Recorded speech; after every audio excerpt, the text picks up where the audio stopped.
Is it Monday? It's not Monday. I put Monday. Oh my god. I thought today was Monday. It felt like a Monday. Well, I mean, if it's Tuesday and it feels like a Monday, I guess that's a good thing. Let me start the timer. Hi, gamers. Hello. I may have been 30 minutes late to stream, and it is totally not because I woke up 30 minutes before I was supposed to stream. And I had to, walk my puppo and make food. So yeah, thanks, it's not Monday. Thank God. I guess it's a good thing I thought it was Monday if it's Tuesday. It's Tuesday, innit? It's Tuesday, innit? Anyways, I hope you all are doing well today. I'm like kind of waking up and I just had eggs and yogurt for breakfast. Quote unquote breakfast. Quote unquote breakfast. It's not breakfast. It's lunchtime now. There's a new episode of Leaderboard released recently. I have not been caught up. We need to catch up on that sometime. Yeah, we're not gonna watch the new what do you call it? Leaderboard today. We're gonna be watching MandJTV today. That includes a new video. We love a lazy streamer. It's not that I'm lazy, I just slept past my alarms.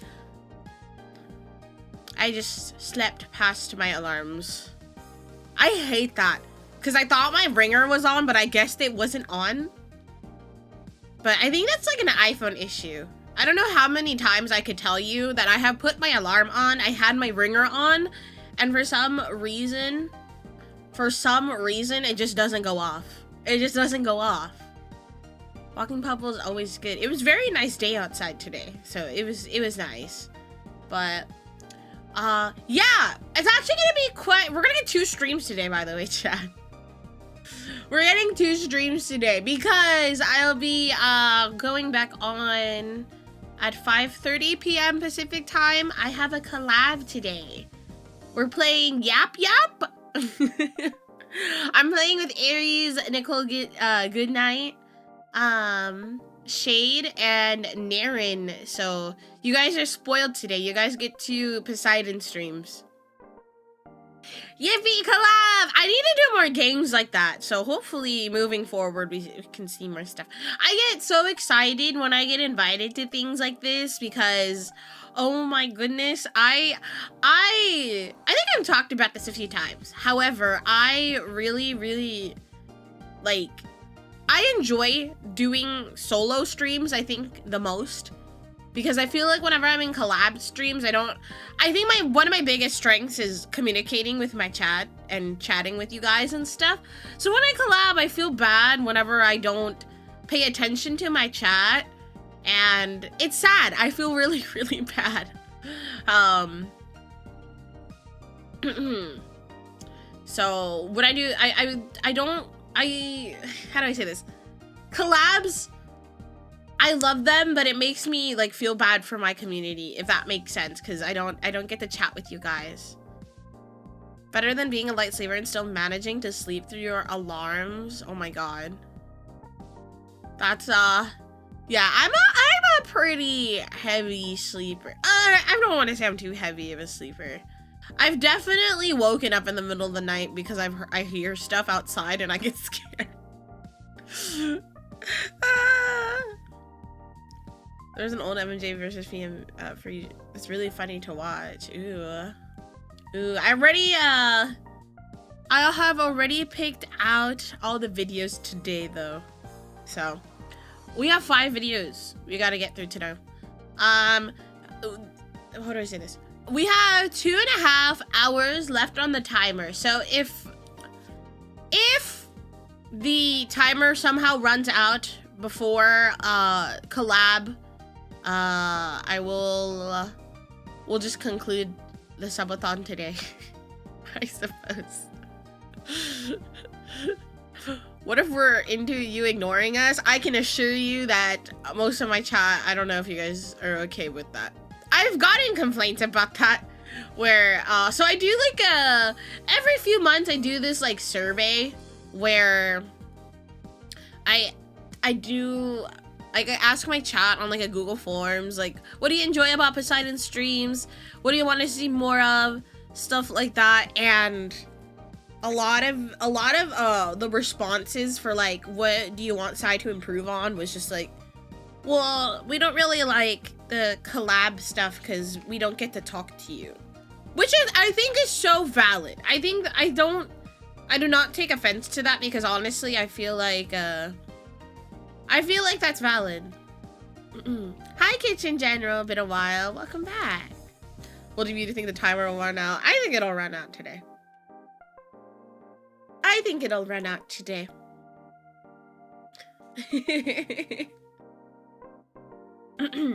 So yeah, I probably need to do another one of those in the next few months. I try to do it like twice a year. Thank you for the super. Unfortunately, super chats don't count towards the timer. I deeply apologize, but I appreciate the super. Rice. Yeah, timer. The only things that count towards the timer is Twitch subs.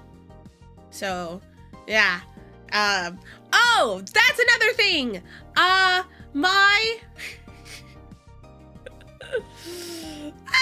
you for the 5 gifted items. Thank you.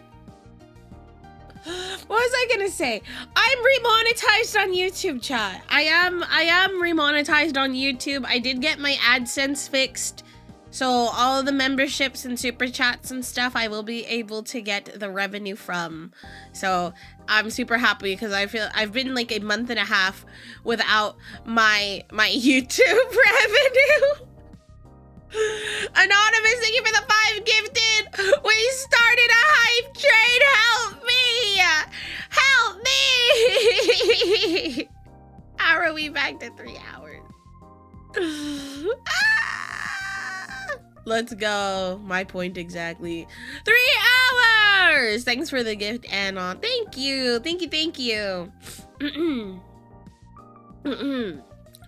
They're throwing money. Crying emoji. Crying.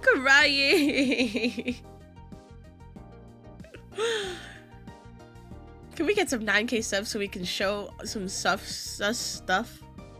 Oh my goodness. Oh no. I am not doing anything, says Twitch changed it where one person can now start a train if a big enough sub bomb. Wait, what? What do you mean by that? What do you mean by that?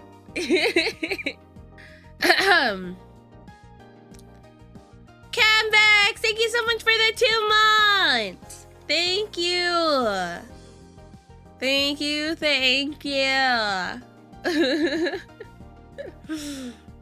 But yeah, I guess I can talk about this weekend. When did I stream? I think I streamed on Friday. I did like a short stream on Friday.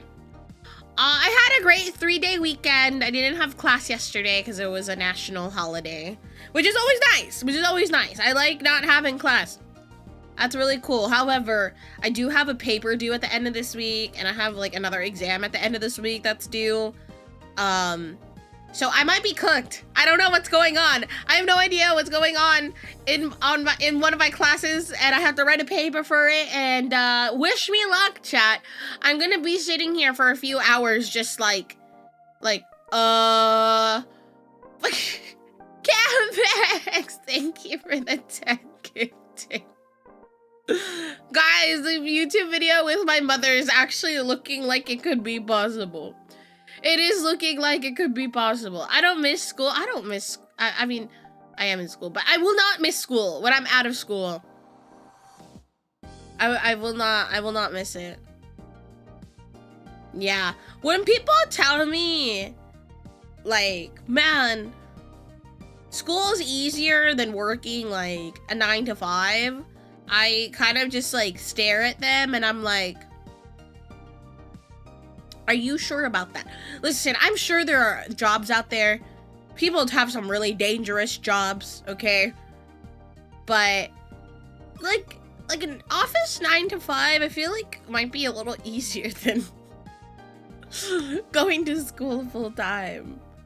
We wonder if we can get to 4 hours again. Oh my goodness. Please no. Please no. Shadow Dragon, thank you for the 5 bits. Thank you, thank you. Because with like work, right? For the most part, I think most jobs you leave your job, like your work at your job. But with school, you have to bring it home. You have to do it. And it's not fun. It's not fun. Oh, that's also right. I do need to let you guys know next week I will be out of town for about a week. Like less than a week. Less than a week. So I apologize if you guys missed me for then. But yeah, I will not be streaming for quite some time at the end of next week. I won't be back for a little bit. I did. Thank you for the 5 bits. I appreciate it. Thank you. You tell him. Safe travels. Thank you. Yes, I will be out of town. It'll be like less than a week. It's like, I'll be gone from Thursday, I think, to Tuesday. And then I should be back streaming that Wednesday. So about like 6-ish days I'll be gone. I will be gone. But hopefully by then I'll have some YouTube videos going up. Hopefully, hopefully, hopefully. Fingers crossed. SUBATHON is out of control. Thank you for the soup. I don't know. My chat really doesn't want to let me out. And it's okay. I like hanging out with you guys. I still have a phlegm problem, by the way. I don't know if it's just like the weather. I know flu season's kind of still happening. I don't think I have the flu. I don't feel sick. It's just been my like throat. There's like phlegm. There's like mucus and disgusting, and I hate it. It's so gross.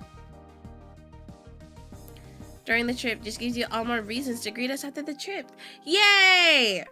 Yeah, I'm really excited. I get to do something super cool during the trip, and I'll get to talk about it with you guys. Pokemon Day is next week. It is! Gen 10. Gen 10 might be announced next week. I say might because, you know, you never know. But I have a feeling Gen 10 could be announced next week. I say could. Allergies? It could be allergies. It could be allergies. But, like, my allergies don't feel like this, you know? But it is springtime. Springtime is usually when I get really sniffly and stuff. But I do like nasal sprays, which I know are not good. They're not good, but they help me, okay? I heard if you take too much nasal spray, you kind of just like become immune. I don't know. I don't know. You still calling it SUBATHON Purgatory, or have you finally accepted it? SUBATHON Purgatory. Make a new pixel art game. Oh my gosh. I really wish Pokemon would go back to doing pixel stuff. Or at least maybe for like a spin-off game or something. Base Tuxedo Mouse, thank you so much for the 6 months.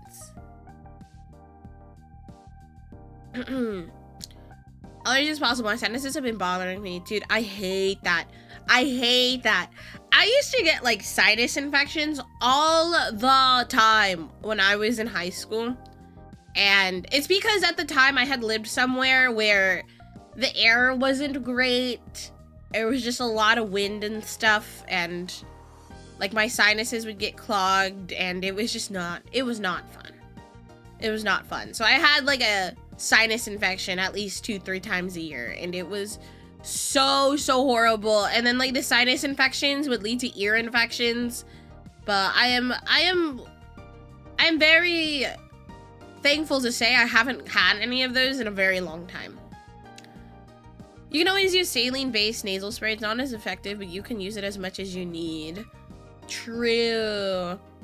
I interchange between one I have prescribed to me, and then I have like a Vicks one. I have a Vicks one that I use, which I really like, but I try not to use it all the time. Fries, thank you so much for the soup official leak from our TCG Goddess. Gen 10 confirmed to be revealed next week. Listen, I don't know. I just have a feeling. We've been without a new generation for what? Coming up 4 years now, which is pretty long for Pokemon. But I've said this before and I'll say it again. I don't care if they take like an extra year or so, you know, in between generations to make sure the next generation is good, you know? Because Paldea was like fine, but it wasn't mind-blowing to me. You know, it wasn't like cuckoo crazy. During the PlayStation State of Play that Game Freak was working, I think I don't really follow the PlayStation State of Play, if I'm being really honest. Gen 5 remakes? See, I love Gen 5. Don't get me wrong. Basic Cinemax, thank you for the 100 bits. I love Gen 5, don't get me wrong. I think remakes would be cool. But I also think it's one of those games where it's so good that I don't think it needs a remake. What IRL place do you think Gen 10 will be based on? Probably SEA. The Southeast Asia. Did you see any Gen 10 leaks? No, I'm completely in the dark. I am completely in the dark. I have not seen any leaks. I tried to avoid stuff like that. It'll probably be Switch 2. Yeah, it's probably gonna be on Switch 2. I will say I have been seeing like places like Micro Center having like the Switch 2 on sale. So there's definitely options. We need online functionality for Gen 5. Black and White 3. Honestly, I don't think that Gen 5 needs a remake. Like, it'd be cool. Like, if it did come out, I'd play it. But it's just such a good line of games that I don't know. I don't think so. I think it'd be cool if they added it onto like the Nintendo Switch Online expansion pass thing. I don't know if they'll ever do that, but if they did, I think it'd be really cool. After BDSP, any remakes are a concern. True. It would be the first game to get a second remake. No, I don't think it's not. Okay, the second game isn't a remake, it's a sequel. It's like a continuation of the story. So like Black and White 2 is not a remake. It's just a sequel. Which I don't think they've really done much with. I think that's the only game that has like a sequel. If I'm remembering correctly, I don't think there's any other Pokemon game that has a sequel, which I thought was so cool. They put Gen 1 and 2 and actually added some neat things. Ooh. Technically, Legends EA is a sequel. Technically, it does fall within the Legends category. So maybe Legends EA is technically a sequel to X and Y. Oh my god, if the expansion pass gets the Wii archive next year, holy shit, it's so over. Oh my god, please, please, please. I miss my Nintendo Wii. I miss my Nintendo Wii. It'd be fine with Gen 5 being on virtual consoles, but I want them to enable Dream World and online. That would be pretty sick. I don't know if they'll be willing to put the support into that, though. I don't know if they'll be willing to put the support into that. Thank you guys for the level 6 Hive chain. Thank you, thank you. Yeah, the Nintendo Wii is so cool. I wish I had one. I don't have mine anymore. Gen 2 is a sequel to Kanto. But they're like different gens. Like I'm talking like a sequel within the same gen, if that makes sense. Radiant Dawn. Ultra Sun, Ultra Moon. Ultra Sun, Ultra Moon is literally just a harder version of Sun and Moon. The story doesn't really change. I honestly, I didn't finish Ultra Sun, Ultra Moon because I got halfway through the game and I was just like, this is the same shit. Like, this is the same thing as Sun and Moon. It's just slightly harder. I wasn't too impressed with Ultra Sun, Ultra Moon. Gen 2 is one of the worst gens. I mean, Gen 2's fine. Gen 2's fine. I don't think there's like a generation I hate. You know, I'm not Like, there's definitely least favorite gens for me. Like, I'm not a huge fan of Gen 7. I wasn't really into Sun and Moon, so I didn't even bother with Ultra Sun, Ultra Moon. Yeah, I wasn't really into it either. Like, I played it, and it was fine the first time, but playing Ultra Sun, Ultra Moon again, it was just like, I'm good. I've never faced Ultra Necrozma. I have not. I got kind of bored, if I'm being honest. Have you been well? I'm doing good. How are you? Ultra Sun gave me PTSD. Gen 6 or Gen 7 much? Yeah, I think a lot of people aren't too impressed with Gen 6. And honestly, understandably so. I don't hate Gen 6. I actually quite like Gen 6. Gen 6 is pretty cool.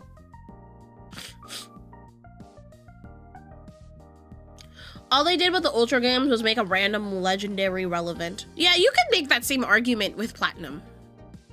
But I think Platinum was good because although I would like to say about 75% of the game is the same as Diamond and Pearl, they made so many improvements as opposed to like Diamond and Pearl that if you've never, if you've never played Gen 4, do not play Diamond and Pearl, just play Platinum.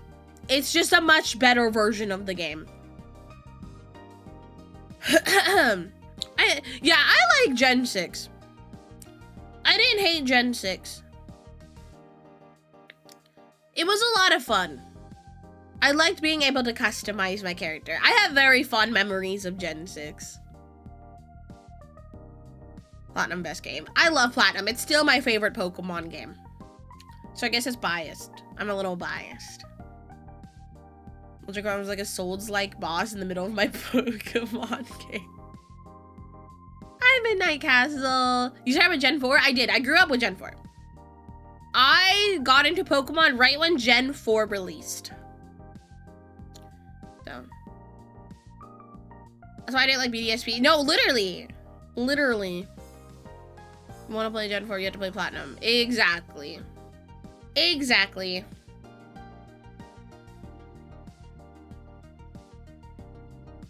Do you like Gen 8? I do. I actually really like Gen 8. I like Galar a lot. Gimble, my baby boy, that's my son! Garchomp's my baby! He's such a precious little dude. He is a precious little guy. I love him. We must protect him. Never been a fan of Gen 5 as a game. Holy moly, really? But the Gen 5 story is so good! Killjoy, hello. Thank you for the 100 bits. Good morning, so I hope you're having a great day. Mine just started. Good morning. I wouldn't mind a remake in the vein of BDSP. Yeah, Gen 5 story is so good. I still think it's one of the best stories in Pokemon. Man, I love having a date with Ed on the Ferris wheel. Yeah, so good, so good. I enjoyed Galar for what it was. It wasn't too bad to Nuzlocke and had a lot of Pokemon I like. Yeah, Galar, I don't think, like, it's as bad as everybody says it is. I really liked Galar. I mean, I understand why people don't like it, but Platinum and Heart Gold Soul Silver are my favorites. Dude, same! I love Heart Gold Soul Silver. Such a good game. I had, what was it? When Heart Gold and Soul Silver came out, I had like the little, what is like the Poketch? Not the Poketch. I think that's the watch. Like the Pocket thing where it tracks your steps and stuff. Oh my god, I wish I knew where that was. I'm pretty sure I lost it when I moved. I love that thing. The Poke Walker, yes! If you had a keystone for Mega Evolution, would it be in your trident? I think I'd wear it as a necklace. It'd be interesting to see what new mechanic they use for Gen 10. It would be interesting. Because what, we had Terrestrialization, Dynamax. Excuse me, I am like, been yawning. I need to drink my gamer subs. I need to drink my gamer subs. I have some on me. Use code SHIPWRECK at checkout, by the way.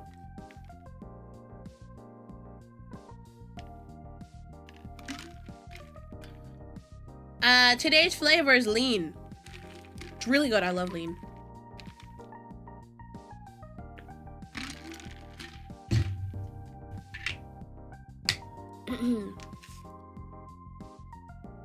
Gen 5 is fine. It was just hard for me to complete because it was difficult or boring. Sipping lean. Is it lean? Or am I thinking? No, yeah, it's lean. I was like, it's either lean or copium. No, it's lean.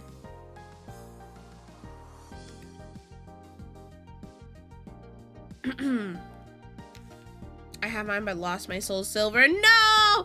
Yeah, I lost my original copy of Heart Gold. I'm pretty sure my mom might have sold it at like a yard sale or something. Oh, the things I would do to be able to have that cartridge again. The things I would be able to do. Oh my god. Now those like cartridges are so expensive. Like I could go on eBay right now. Let's see. Original, or let's go ebay.com. No, I don't want to complete my savings. Art Gold's original cartridge. It's like 150 bucks. $150. If you want the sealed game, it's like $250. Oh my god, that's so expensive.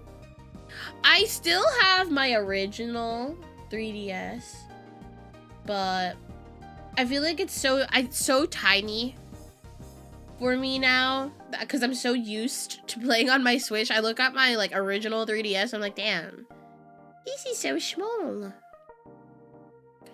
Maybe they found your original cartridge. I have no idea where it's at. My sibling, she still has her Soul Silver, so I have no idea where my Heart Gold is at. What's your least favorite Pokemon? I don't know if I have one. My friend gave me his copy of Black for my birthday 2 years ago for free. That's a true homie. Oh, that's so nice of them. That is so nice of them. See, I'm scared because I know that there's people on eBay, okay, that have like fake cartridges for games. So what's like, it'll say authentic, but how do I know if it's actually authentic? Yeah, Virtual Boy is now on Switch too. Yeah, it is, but like not everything's on there. I wish more was on there.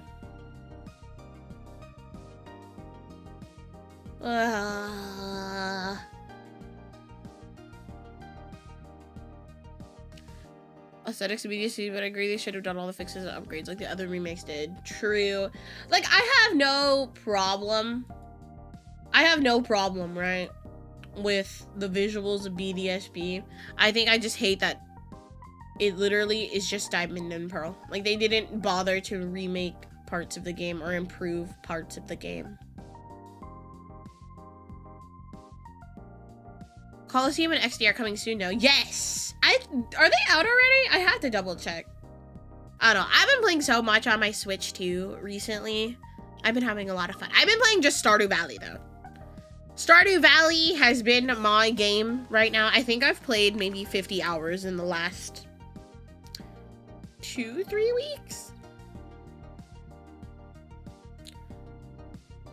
Like 2-3 weeks. I've played like 50 hours of Stardew Valley. I want to play Stardew Valley on stream so bad, like modded Stardew, but I don't want to honk shwoo you guys, you know? Where you guys are like, honk shwoo, this is boring. Yeah, if BDSP had the platinum decks, it would have been significantly better. Rookie numbers, true. I have a friend that has like 1,500 hours on Stardew. Just total, like 1,500 hours. But this was like the span of maybe like 8 years. So maybe 1,500 hours in 8 years isn't that bad, okay? It isn't the absolute worst. It's a good game. Stardew Valley's great. Honestly, can I say a hot take? Can I give you guys a hot take? I think Stardew Valley is better than Animal Crossing. That might piss people off. And if it does, I deeply apologize. Feels worse, mobile games. Mobile ports of the 3D Final Fantasy games. Stardew Valley. Yeah, Stardew Valley is kind of like Harvest Moon. I think it is, because I remember I was listening to an interview with Concerned Ape and like Bobby Lee, and I think his name is Eric. Concerned Ape's name is Eric. He did say that he did get a lot of inspiration of Stardew Valley from Harvest Moon.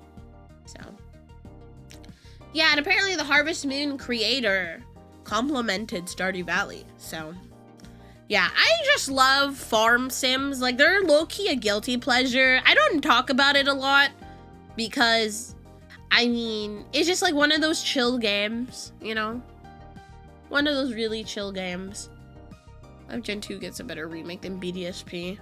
Gen 2? Isn't that just Heart Gold Soul Silver? Isn't that the remake? Because Gen 2's been remade from Heart Gold Soul Silver, no? Or am I crazy? Am I delusional? I might be. Who knows? Sometimes I'd be talking about stuff that doesn't make any sense. Sometimes I'd be talking and yapping and I don't know what I'm talking about. Makes sense. Harvest Moon was pretty dead when Stardew Valley came out. Do you feel Stardew and Animal Crossing are similar games? Yeah, 100%. They're similar. I don't think they're the same game. I will say I think Animal Crossing's more of a... Like, yes, you can plant... I think you can plant stuff in Animal Crossing. I haven't played Animal Crossing in a while. I know there's a new update, okay? I'm gonna eventually start my island over for like the 5th time. Hot take! I think New Leaf is better than New Horizons. Shoot me. You guys can flame me for the rest of eternity. I think New Leaf is better than New Horizons. Okay? I deeply apologize for anybody I have offended, but New Horizons, honestly, it's fun, okay? I won't lie, I have like 300 hours on the game, okay? I have a lot of hours on that game, but it just felt more like a decorating simulator than like an Animal Crossing game, you know? I don't know. New Leaf just had this charm to it that I could not get from New Horizons. Okay, okay, I liked that New Leaf. You got what you got and you don't give a fuck. Like, you don't throw a fit, you know? But in New Horizons, it just felt like it was too customizable. Does that make sense? Aren't they all decorating simulators? Yes, but I feel like New Horizons, it's like too much. It had a lot of momentum during COVID. Yes, it 100% did. I think, this sounds horrible, I think it would not have been a huge game if it wasn't for the fact it released in 2020. It was just somehow so convenient that we were in a pandemic during this time. You're gonna try Pokopia? Absolutely. Absolutely. I will be okay, here's the thing. I'm scared that I won't like Pokopia. I love farming sims. I love stuff like that, okay? I love stuff like that. But I hold like some farming sims such high regard that I feel like anything below that is not as good as Stardew Valley, I'm just gonna be disappointed on. I've played Fae Farm. I was disappointed.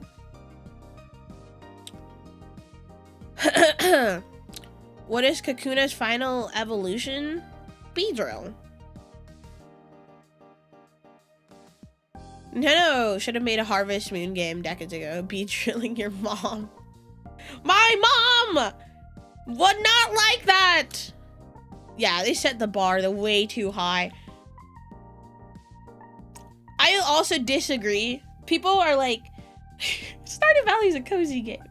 I think it's honestly more stressful than it is cozy. Does that make sense? Does that make sense? Early reviews are positive. Are they really?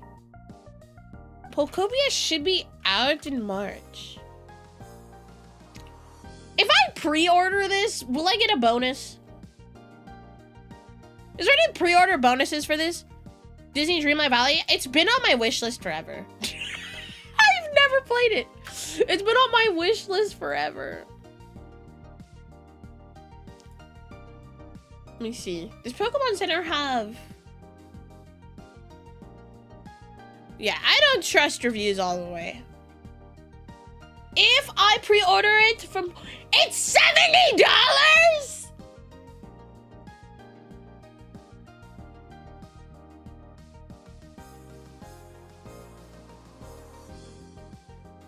Oh my god!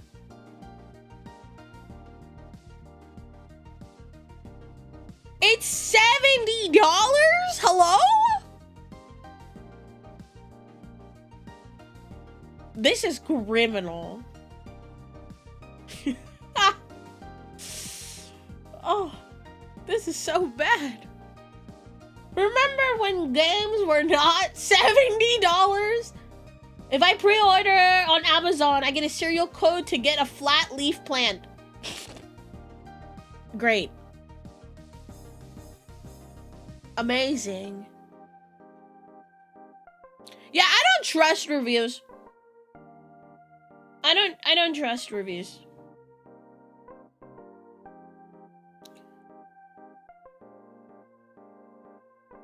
Oh, if I pre-order on Pokemon Center, I get a Ditto plushie. If I order on Amazon, I get a in-game plant. And if I order from Best Buy, I get a tote bag. Wait, this tote bag is low-key so cute. Maybe I'll pre-order off of Best Buy. But it's like a game key card. Because at least the tote bag, I can use it. The tote bag I can use for groceries.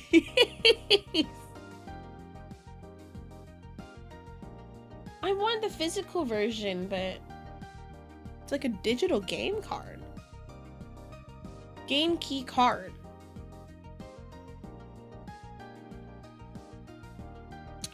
Will it go down? I've seen it go on sale a few times.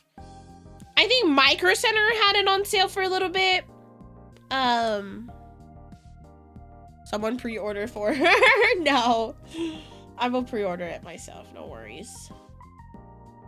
Yeah, it looks cute. Like, I really love games like this. I will say, I think farming simulator games are not for everyone. So I'm not entirely surprised that there are a lot of people that are like, nah, this isn't for me. I'm not so hyped about this.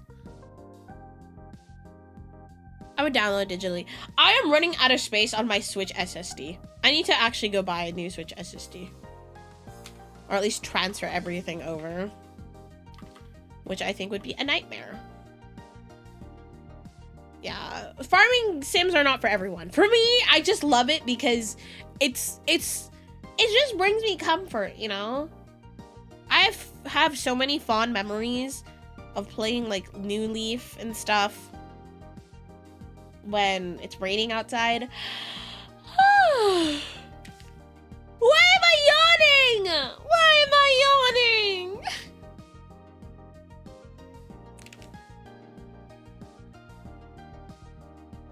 Man, I remember when games used to be $30. I think I paid like $30, $40 for my New Leaf game, and I thought $40 was expensive. But I'll gladly watch side play them. We'll definitely play Pokopia. I really want the tote bag, chat. I really want the tote bag. Let me see. Pokopia early reviews. Okay, listen. I feel like some of these people, when they do like early reviews and stuff, I don't trust them. Pokopia, first impressions, cozy and charming. Ever wanted to become a Ditto, disguised as a human? It's a bit niche, but luckily, Pokemon Pokopia will be able to fill that oddly specific void in your soul. Shadow Dragon, thank you for the 5 bits. A short but sweet experience. What do you mean short? Oh, yeah, I guess they had a demo at EUIC. Oh, EUIC was this weekend. I had 2 friends go. Stop yawning. I'm trying! Midnight Castle, thank you for the 5 bits. You're tired, clearly. It's funny, I think I slept like 10 hours. I think I woke up on the wrong part of my sleep cycle. It might end up being a Game of the Year contender for cozy gaming fans. That is a very, very bold statement. That's a very bold statement. Right off the bat, I got to see the player characters' unique abilities instead of relying on Pokemon to use moves. Like a regular Pokemon game, the human Ditto can simply use the moves themselves. The visuals of Ditto splitting up water for Water Gun were mildly alarming. What is this? Whimsical and lively. I mentioned forest clearing style area. Okay, that's pretty standard. Opening up a beach, a town, and a mine. Okay. Stardew Valley. Okay, I really need to stop comparing it to Stardew Valley.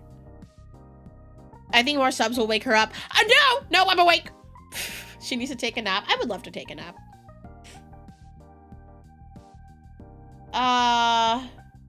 Pokemon Pokopia looks like it's going to sweep the cozy gaming world. That is insane. Professor character is to be Professor is a Pokemon too. What? Professor Tangrowth. Wait, that's so funny. That is hilarious. I don't know how I feel. If we make Subathon last for 4 more days, it'll be a full month of Subathon. No!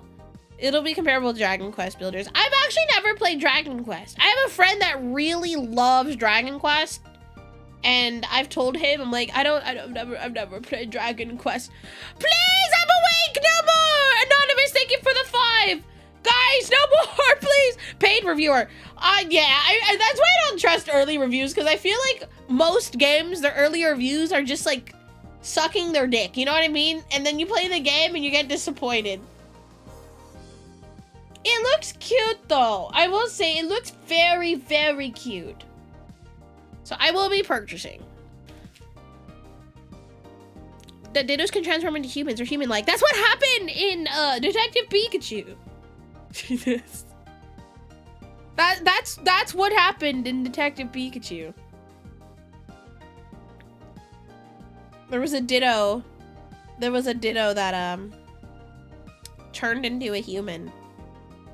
Sometimes I forget that game existed. I'm gonna be honest. Or game, that movie existed. I'm gonna be honest. I think it's a fun movie though. We need to watch Detective Pikachu on the server one day.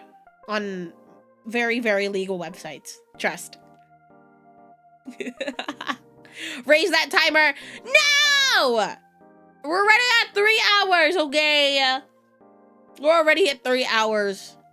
I like this game. Please give me more to review in the future.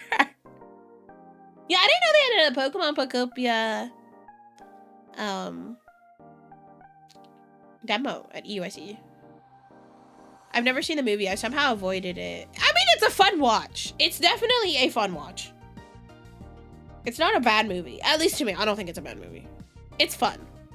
But yeah, there was a scene where a Ditto was human. Doesn't Ditto get yeeted out of a building in the movie? I believe so. I think he does get yeeted out of a building. That Ditto was a problem. No, I'll never forget Ryan Reynolds as Pikachu, no matter how much therapy I go to. He was an interesting choice for Pikachu. Interesting choice. I'm affected by a government shutdown, so I'm forcibly restricted. Yes, don't give it. Don't. Don't, it's okay. Yeah, government shutdown sucks.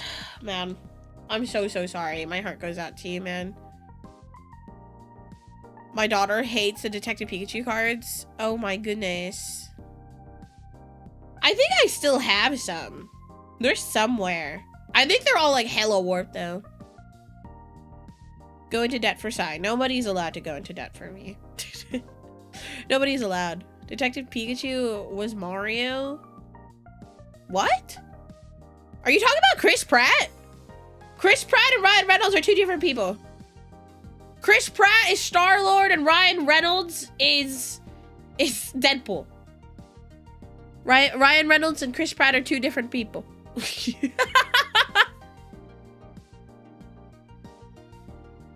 a decent movie, beautifully shot. It was even filmed on actual printed film and not digital cameras. Ooh, really? I did not know that.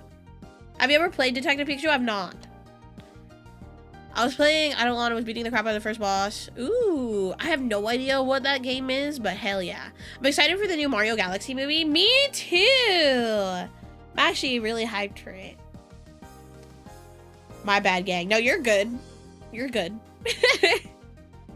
That reminds me. What is it? I was gonna say Endgame is coming out this year. That's not the new. It's the new Avengers movie. It's not Endgame. That's a different movie.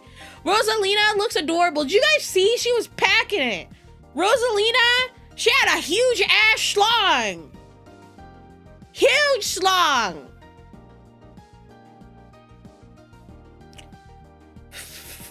I'm not looking forward to the Mario movie. Yeah, Doomsday. There we go. I'm so hyped for Doomsday. Man, I was so into like the MCU and Marvel, like right before Endgame.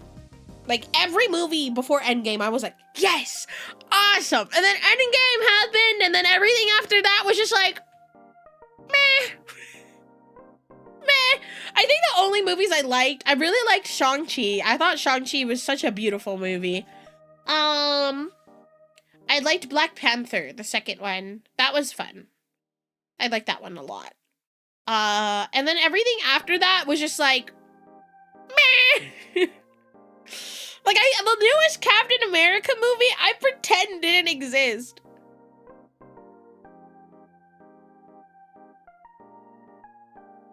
It's Doomsday, Avengers, Doomsday, and Dune Part 3 come out on the same day. I've never seen Dune. I still need to watch it. At least it wasn't the live-action Snow White, bruh. Gal Gadot, somebody pay for that woman to go get some acting classes. I'm sorry. Yeah, Shang-Chi was okay, but the cast chemistry made it. I really loved Shang-Chi. Listen, I'm not a huge fan, honestly, of seeing Awkwafina in like every single movie, but she was great in that movie. I'm not gonna lie. No Way Home and Thunderbolts. Okay, guys, my therapist. So yes, chat, I have a therapist. So my therapist has been urging me for a while now to watch Thunderbolts. And she's like, Sai, I think you should watch Thunderbolts. And you might really resonate with the movie. And I'm honestly not sure why. I've never seen Thunderbolts. So maybe I'll go watch it this weekend. I do have Disney Plus, so I should watch it. Disney should stop making live action versions of animated movies. They're not gonna stop. Okay, so my favorite Disney movie is Tangled. And then they announced the live action for it. And I'm not entirely sure, okay? Maleficent was good. Maleficent's a great movie. Iron Man 3 made me mad and I've not seen another Marvel. Honestly, Ballad, you should see it. It's a great movie. Really? Disney sponsored therapist. Dude, it was so funny because I was explaining to my therapist because like, okay, so I talked to her about my life. So she knows I'm a VTuber, so I had to explain to her. Do you know how awkward it was during like my first session with her? I'm like, yeah, so this is me. This is how, like, what I do. I go to school. I'm in the college, and you know, I also, you know, do content creation. She's like, oh, content creation? Like, are you on TikTok? Are you Instagram? No, I'm a streamer. And she's like, oh. What do you stream? Are you on that Twitch website? I'm like, yeah. Oh, so what do you stream? So, see, the thing about that is I'm a big boobied anime girl online. So she did her research and she's like, oh, I know what you're talking about now. Winter Soldier is a good movie. Oh god, I don't know what my favorite Marvel movie is. I really enjoyed the first Black Panther. I find myself rewatching that one a lot. For like TV series, I loved WandaVision. Oh, my favorite one. I know this is like, I know a lot of people don't like this show, but I really enjoy it. Agatha All Along was fun. I love WandaVision and Agatha All Along. Those were good. Loki was really good. And I really liked, God, what was that one? Hawkeye. There we go. Yeah, WandaVision was fun. Bucky and Steve till the end of the line. Oh my God, I love them. Oh, Bucky is so hot. Sebastian Stan, please give me a chance. Moon Knight, I thought it was fine. I wasn't too cuckoo crazy over Moon Knight. Kat Denning, she is so pretty.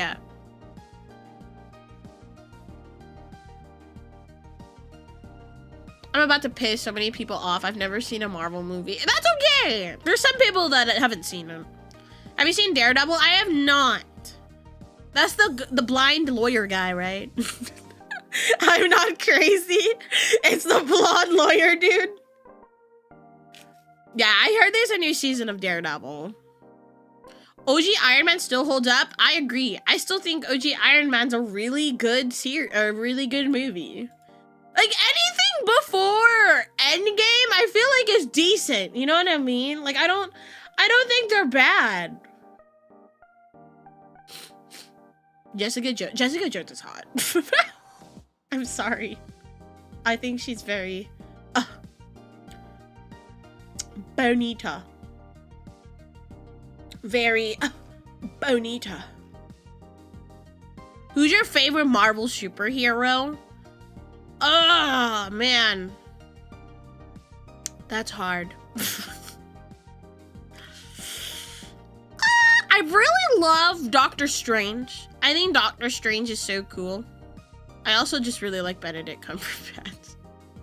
I really like Benedict Cucumber, but I think this is gonna sound like a basic answer, but I think Iron Man might be my favorite. Tony Stark.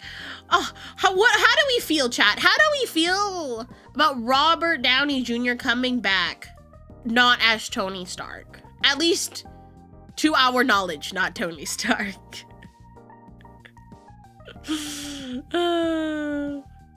Smash. Real. Real. Team Cap all the way. I'm sorry, I was Team Iron Man. RDJ is the only one who can be Tony Stark. Agreed. Agreed.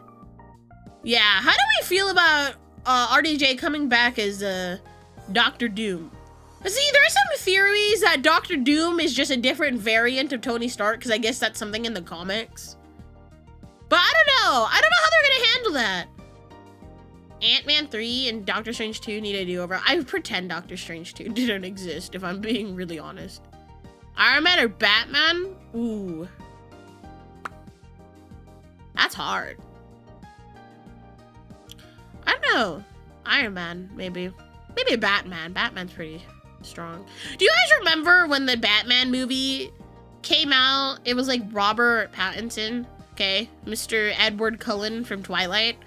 I'm sorry, that's like the big thing I know. I went through a Twilight phase, okay? Listen, I went through a Twilight phase. Do you guys remember when he was in an interview and he was just like, yeah, if the Batman flops, I'm going to go do porn. So I made sure to make it my mission to never go watch Batman in the movie theaters, because I would have loved to see Robert Pattinson do porn. I would have loved that. Thor, Love and Thunder, Black Adam. Oh my goodness. It's funny, I've seen both of those movies in 4DX. Black Adam was The Rock, right? Am I crazy? Were you a Twilight girly? I was. I was Team Jacob though. I was not Team Edward. Let me see the Punisher and the next Spider-Man. Is the next Spider-Man coming up? Can you guys, this year, right? I think it's crazy. We're getting the next live action Spider-Man before we're getting the next Spider-Verse. Give me Spider-Verse right now! It's so good. It's so good. It's so good. Robert Downey Jr. was the only one who got the real Endgame script. That is true. It's in June. Ah!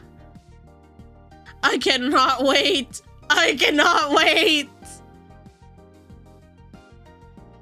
Yeah, I really like Tom Holland. So I'm very, very excited. I do. Okay, I will say the last Spider-Man movie was fun.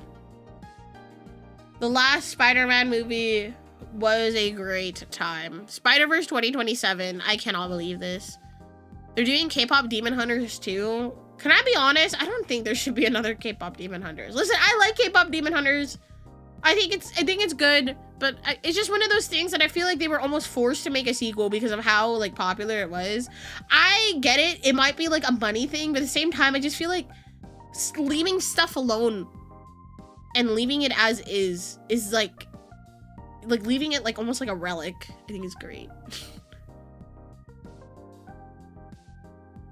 I just prefer Brie Larson in VO roles. Brie Larson gets casted as Rosalina. It's proof enough for me that what happened with Captain Marvel wasn't her fault. She's actually pretty damn good when she's given Worth a script. I don't think Brie Larson is as bad as people say she is. I don't think she's bad at acting. You know who I think is like bad at acting? Gal Gadot. Wonder Woman. I have feelings about her. I'm sure she's not that bad of a person, but my God, someone pay for this woman to get acting classes, please. Yeah, just leave it as a standalone film. I feel like once you start to do sequels, especially if they're just like there, you know what I mean? Like I feel, okay, so the best example I can give is I almost kind of wish that Stranger Things was only the one season. Because I feel like Stranger Things season 1 is a great standalone series, and not, if they left it as that, I think it would have been almost a perfect show. But then they added like 4 more seasons after, where you can tell like the writers didn't really know what the fuck to write after like that. You know what I mean? And then it just became almost like kind of goofy and like not serious. Because if you think about it, season 1, it felt more like a drama, horror, thriller type of show. And then it kind of became almost like a comedy show after. Have you seen the trailer for Spider Noir? I did. Nicolas Cage is awesome. The Ghost Rider movies were good. I haven't seen the Ghost Rider movies. Weird thing came in, it's kind of weird writing because it was meant to be able to be watched in a TikTok format. I did not know that. That's so interesting. Yeah. I wish things would kind of be left standalone. But I get it from a business standpoint. They gotta milk it. They have to milk it, you know? They have to milk it.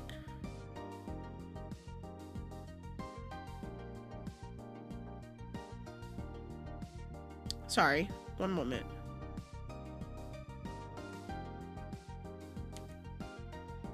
Stop trying to make everything funny, Hollywood. Yeah, I felt like Stranger Things just became almost like a comedy after, if that makes sense. Anyways, I think we should move on, chat, to reacting. We've been yapping for like an hour about movies and cozy games and all of this. So I think it's time we move towards the reacting.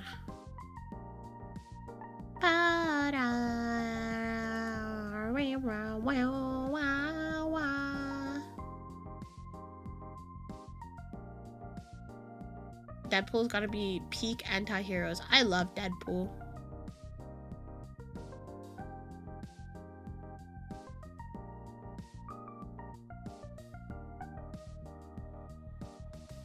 Holy moly, are we back? Reset. What if I do this? Awesome.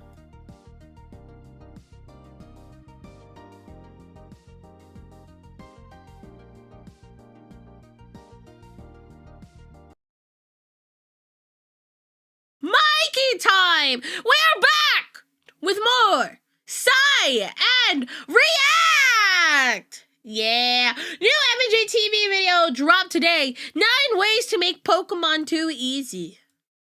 What do you mean too easy?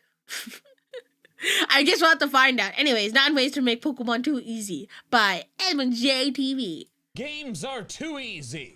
That's why fans created Nuzlockes and difficulty ROM hacks. They wanted Pokemon to be more of a challenge. But what if you want the opposite? What if you wanted to do a Pokemon playthrough that was... What if you wanted to just breeze through? Just make all the gyms level 1. stupidly easy. Here are 9 ways you can have a broken and boring Pokemon playthrough. Ordered from least to most ridiculous. Few quick restrictions to clarify first, though. First, I'm excluding limited time events. Second, you have to be able to do these things alone and with just one console. And without sending any Pokemon to other save files. Obviously, you could trade one of your Pokemon to another save file and console that had finished the game, level it up very quickly, and then trade it back. But that would be pretty uninteresting. Similarly, joining another person's high star raid to reap all the late game rewards you're not supposed to have access to yet is also excluded for this video. And the final restriction, no external hacking equipment. But if the game itself has a glitch or two built in, then I think that's fine. First, let's talk about speedrunning. We can learn from their techniques, because if you want to beat a Pokemon speedrunning, by the way, the Pokemon speedrunners, they're so impressive. I don't think I could ever do that. Game fast, the best way is to get an extremely overpowered Pokemon as early as possible. For red, blue, and yellow speedruns, glitchless ones, I should specify, there is one particular Pokemon that carries the playthroughs, and it could carry yours too. On Route 22, just west of Viridian City, you can find Nidoran Male. It evolves into Nidorino at the pleasantly low level of just 16, and around the same time, you can find a Moonstone within Mount Moon. Using that gives you Nidoking immediately. A Pokemon with a base stat total of 495 in the modern That's insane, by the way. The stat spread is so good. Mechanics before you even have 2 gym badges. Now, a significant downside to doing this is that it will learn almost no level up moves, but if you're just trying to blast through the game, use all your TMs on it. And part of the reason Nidoking is so good is that it can learn a lot of TMs. Now you might be wondering why I'm only discussing Nidoking and not Nidoqueen, since you could theoretically do this same thing starting with Nidoran Female. There are 2 reasons the Gen 1 speedrunners opt for Nidoking over Nidoqueen. First, while Nidoqueen gets Body Slam at level 23, Nidoking instead gets Thrash, which is stronger and gives you multiple turns of damage for just 1 PP usage, meaning less frequent healing. The second reason is that because of the heavy usage of Thrash, then later Earthquake in the endgame, Nidoking's higher attack and speed stats matter a lot, especially since crits are tied to speed in Gen 1. Nidoking will help you stomp through any of the Kanto games, but it's extra broken in Gen 1. Once you reach Celadon City, the department store sells TM07 for just $2,000. TM07 has been many different moves, but only in Gen 1 did it contain Horn Drill, the guaranteed one-hit KO move, if it hits. If it hits. Wait, what's the accuracy on it? Oh, is there no one-hit KO move, if it hits. And it doesn't have a very good chance to. The modern games use a formula to determine its accuracy based on the users and the target's levels that ignores changes to accuracy or evasion stats. However, in Gens 1 and 2, it's a flat accuracy of 30%. But that is even so more low! That's such a low accuracy. Importantly, the X accuracy Let's go gambling item also works very differently. Instead of a 1-stage boost to the in-battle accuracy stat, 1x accuracy made it so all your moves bypass accuracy checks completely. That is fucking broken! like Aerial Ace does. That included the Oko moves, meaning by using just one item, your horn drills are guaranteed to hit for the rest of the battle. Assuming your speed stat is higher than the enemy Pokemon. But if you're only using one Nidoking, you're gonna end up over-leveled. In short, before you have 4 badges, you have a way to guarantee sweep any trainer in the game that isn't using ghost types. They are immune to Horn Drill. However, that's really only a problem with Agatha. And at that point, just use Earthquake. There's no Levitate in Gen 1. Nidoking is not the only early OP Pokemon, though. How would you like something more than 100 base stat total points stronger? Pseudo-legendary Pokemon are an incredibly powerful group. The final forms have base stat totals of 600. Almost as high as Box Art Legends, and stronger than most of the legendary trios. In exchange for this power, though, their evolution levels are high, and their experience growth is slow. Yeah, just casually leveling into my final evolution at level 64! Oh, if you can even obtain the unevolved forms at reasonable points in the game.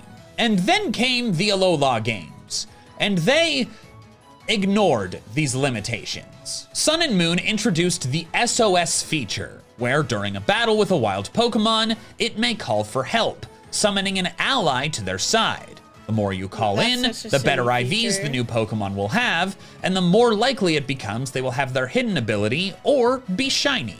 The called-in Pokemon are usually the same species as the original, but many examples exist of different ones. Cubone can call in Kangaskhan.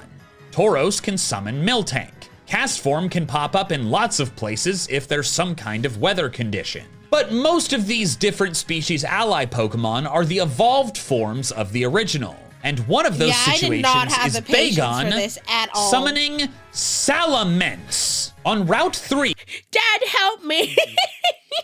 That's what the Bagon's saying.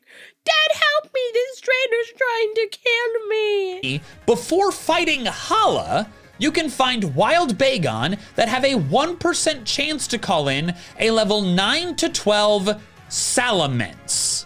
Outrageous! Disgusting. Pun intended. This means you can totally bypass the weaker Bagon and Shelgon and use what is essentially a legendary Pokemon immediately. And yes, it is 4 times weak to Ice, which happens to be the only type in the Alola region to not have a major specialist. Now, it will take some time to actually find the Salamence, but once you catch it, the early game becomes far easier than it was ever designed to be, along with the middle game.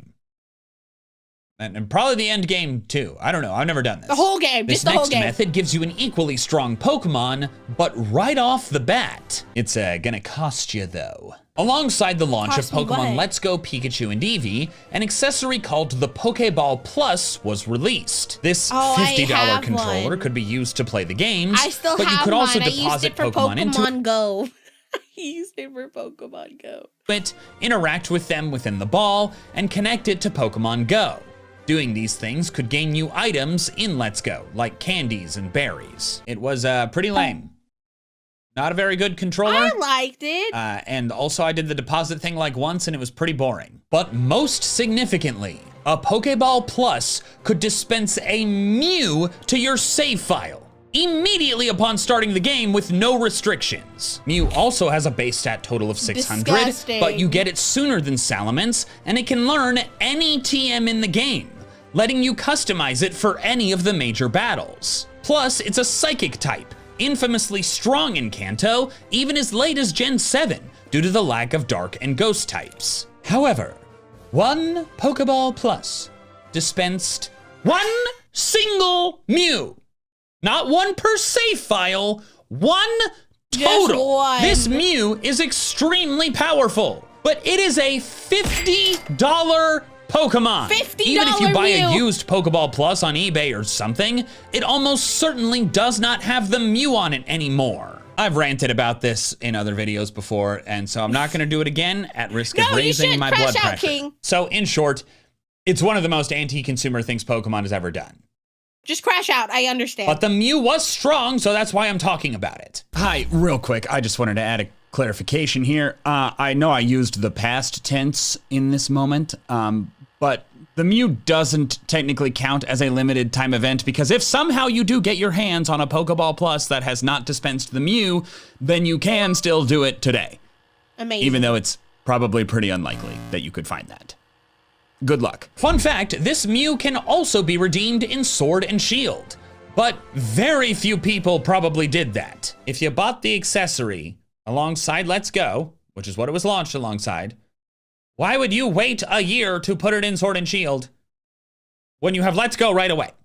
Like, I would guess maybe under 1,000 people total got the Mew from the Pokeball Plus into Sword and Shield. Might be just like 100, I don't know. Haha, it is I, Grunty boy. And oh my god, is that a new chair? It is. It's the C7 an Max from ergonomic Flexi chair. Spot, the sponsor of today's video. Can I sit in it? Why would I let you... Wait. What? No! Hey! How dare you take my chair? You know what? Fine. Oh, goody.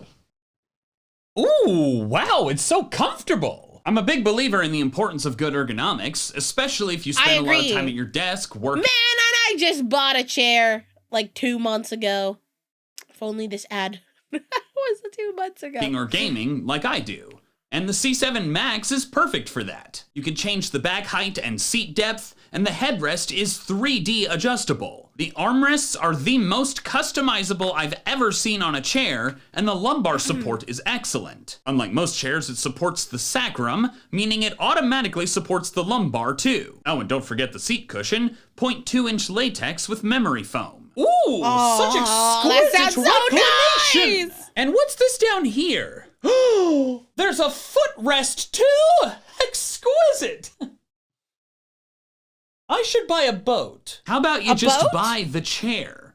There's a 10-year warranty and a 30-day return policy. Go to the link in the description below and use my code C750 to get $50 off. And be sure to check out FlexiSpot's other excellent chair options at whatever price point you're comfortable with, like the C5 or the new C7 Morpher. I will do that promptly, if I can ever bring myself to stand up from this comfort. Get out. Okay, sorry. Ta-ta. Get the Now, fuck what out of could here. possibly be more broken than an early Mew? An early Mew and something else. In Brilliant Diamond and Is it Shining the Pearl, Jirachi? there's a friendly old couple in Floaroma It is Town. the Jirachi. Accessible after getting just one badge. This is technically later than the Pokeball Plus Mew, but follow me here. If you speak to the woman while your Switch has save data from Let's Go Pikachu or Eevee, she will simply hand you a Mew.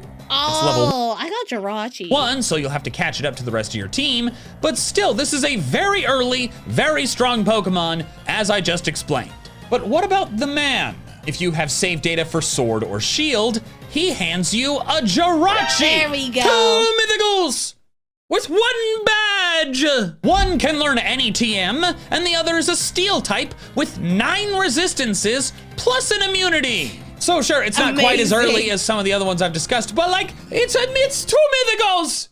Immediately, what are we doing? Crazy! By the way, if you're wondering why I've yet to discuss the Coliseum bonus disc Jirachi that you can send to Ruby and Sapphire immediately doesn't count, in English no? USA copies of the games. Well, I was actually gonna make it an entry on this list in this video, and then I realized it actually kind of sucks. The modern Mews and Jirachis have the player's OT, original trainer, meaning they will never disobey you.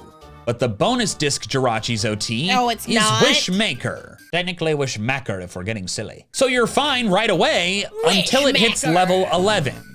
But then you'll have problems until you beat Brawly. Then you're fine for a bit, but then you're capped to level 30 until you beat Flannery. Then to 50 until Winona.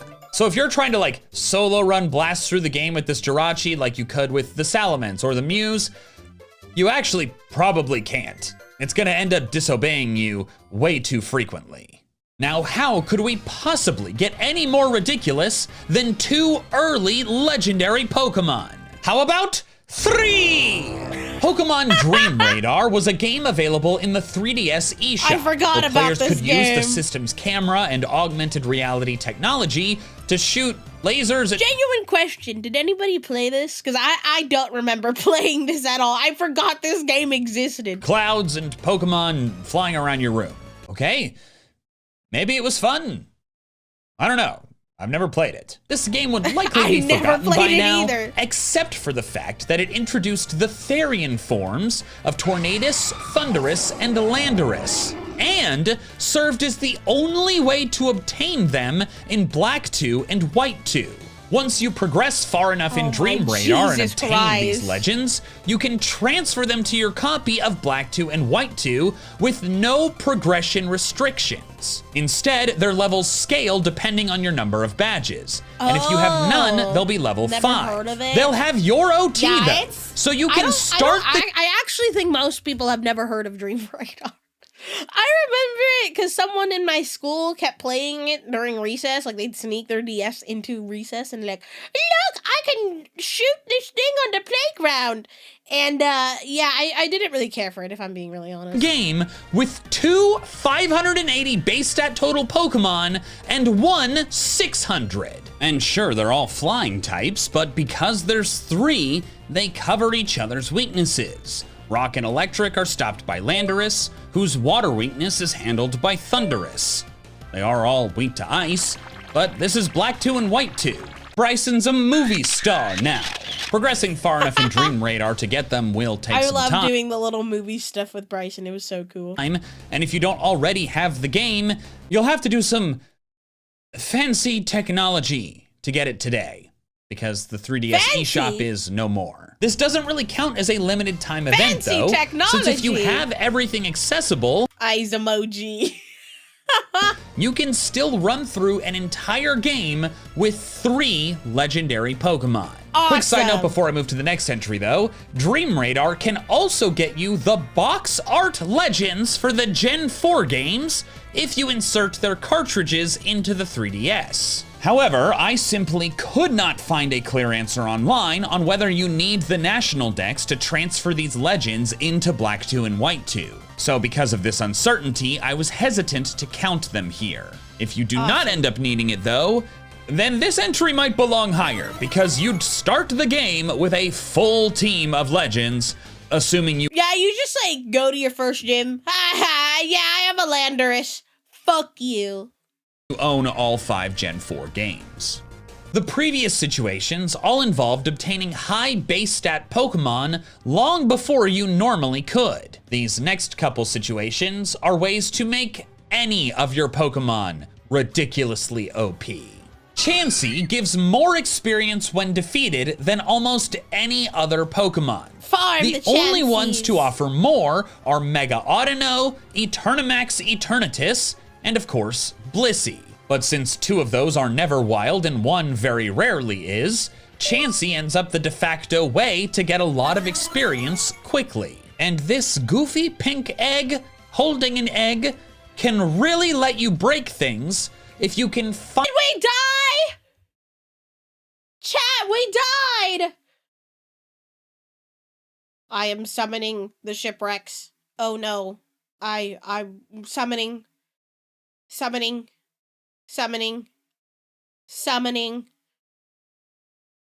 Are we back? Hold the line!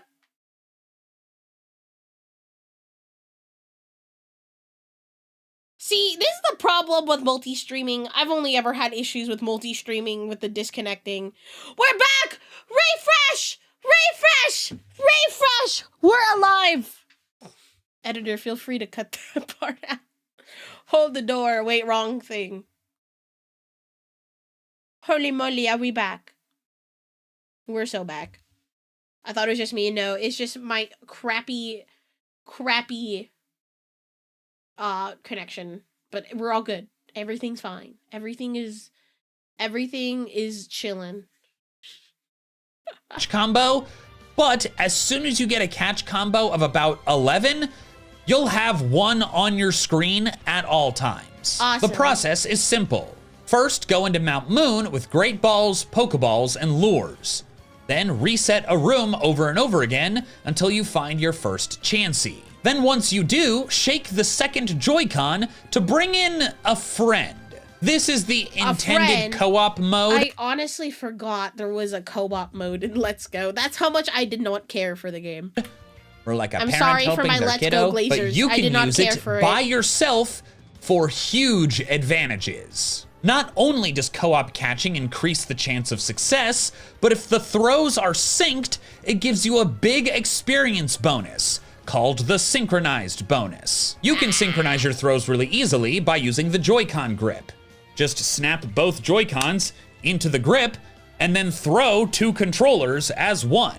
Repeat this process over and over again, aiming for excellent throws, and rake in the experience. When I did this, the first 40 minutes were a slog, rarely finding Chansey.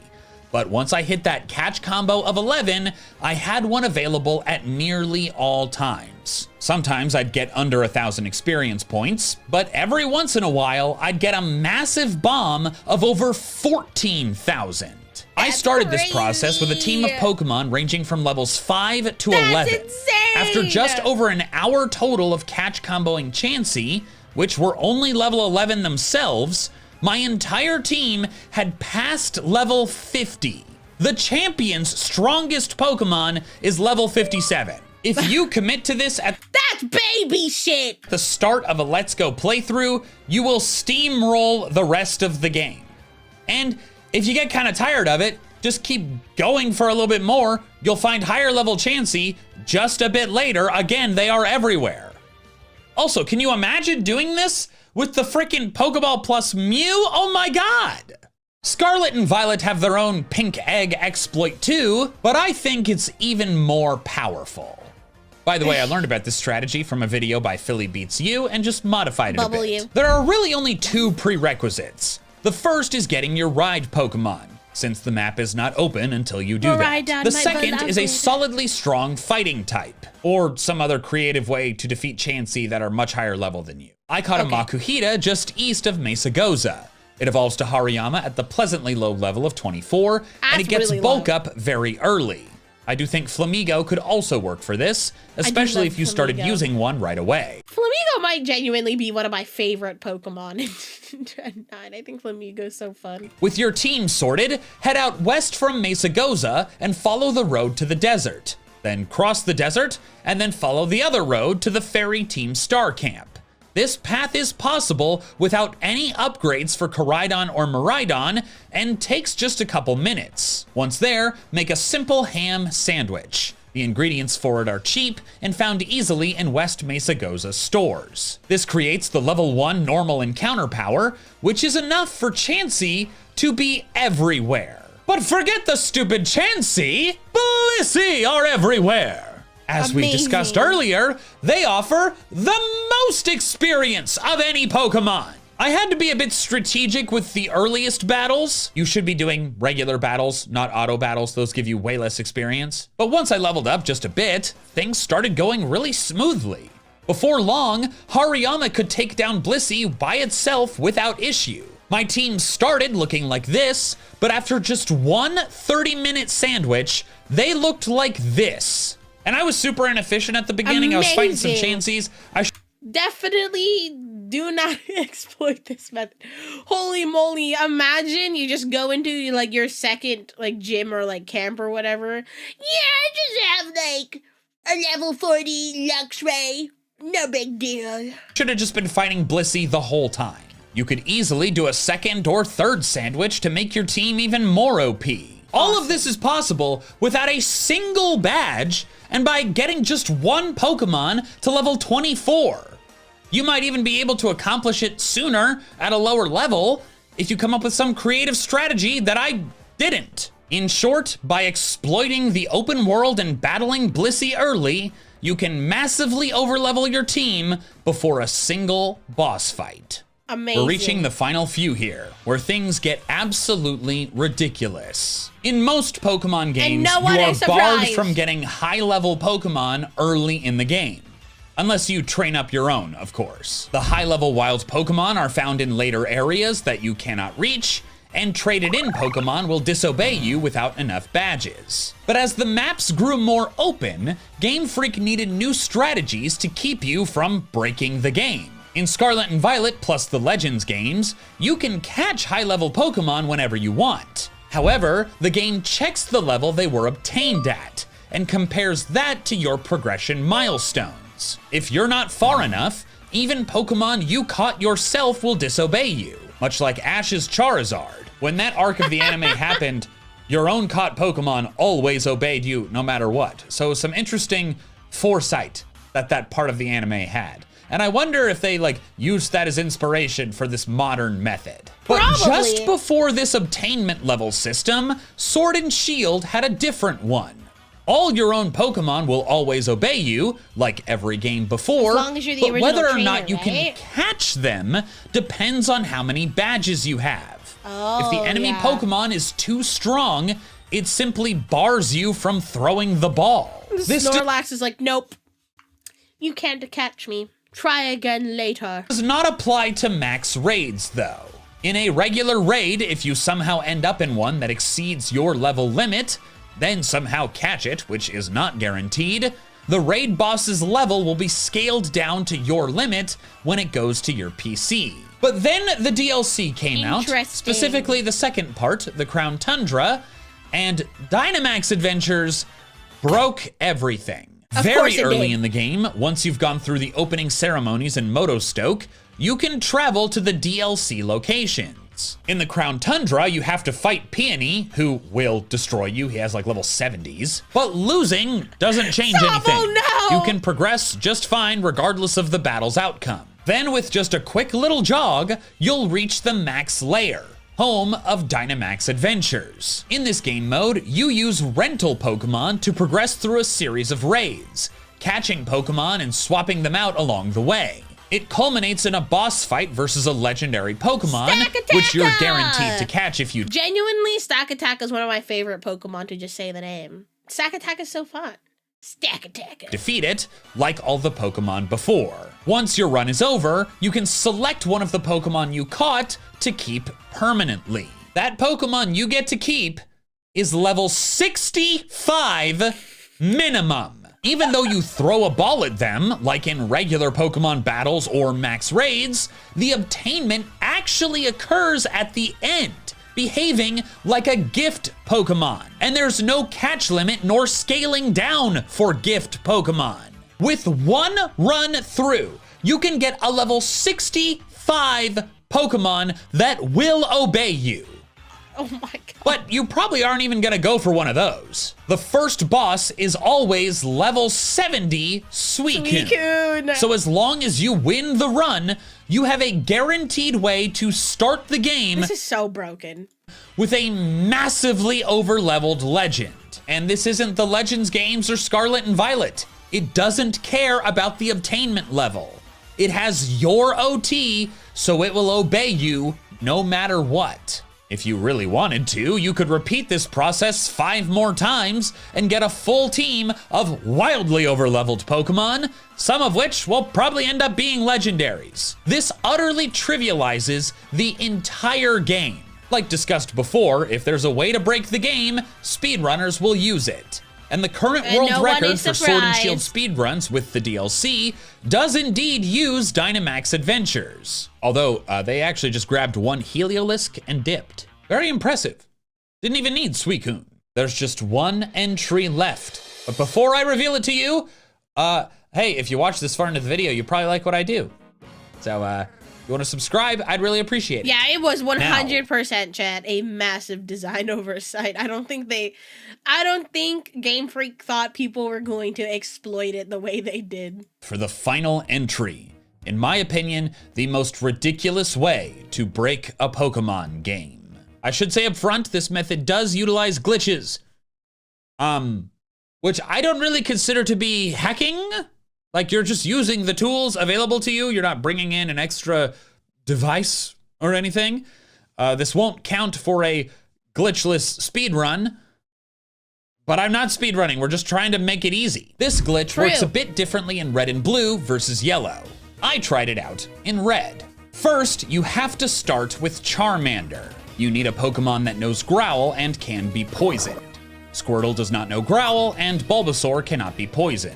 There might be some others that would work that you can catch in the early routes, but this is just easy. Additionally, do not fight your rival west of Viridian, nor progress past the final trainer in Viridian Forest. Next, get Charmander poisoned, likely from a wild Weedle, then trigger a poison frame and a wild encounter at the same time in front of this last trainer in Viridian Forest. 3 things happening all at once in one box. I actually got pretty lucky here since the position in which I got poisoned just so happened to be the right amount of steps away to trigger a frame right on this square every time.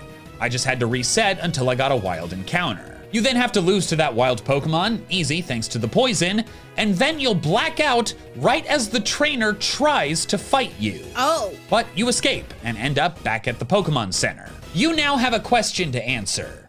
What Pokemon do you want?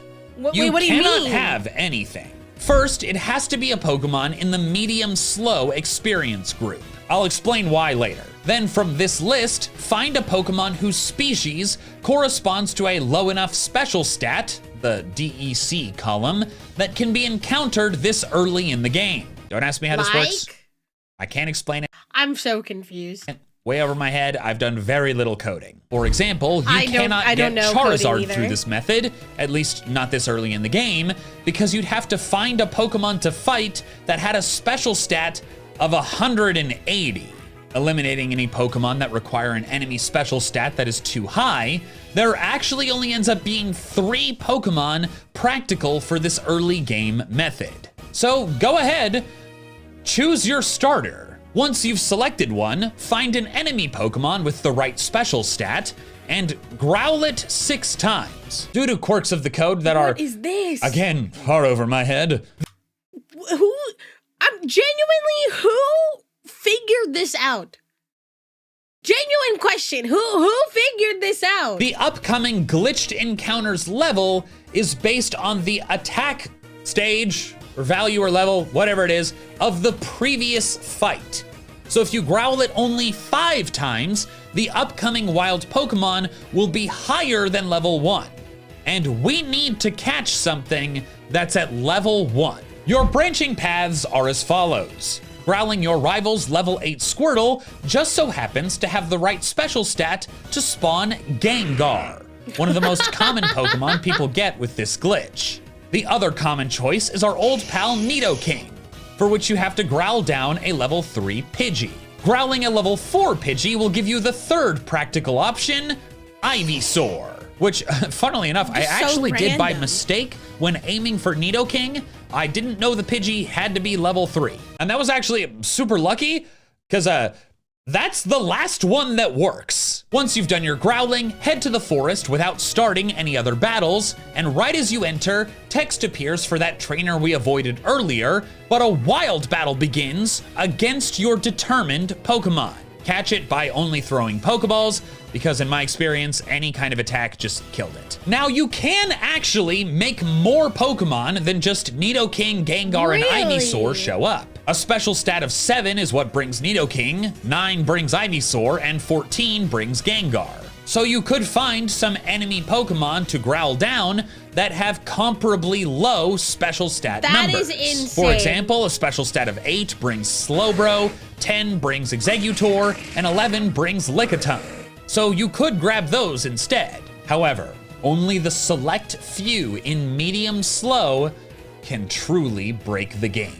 The final step is to switch train your new Pokemon in one wild battle. With just a little bit of experience, it will go straight from level 1 to level 100. What? Even evolving if applicable, like my Ivysaur did.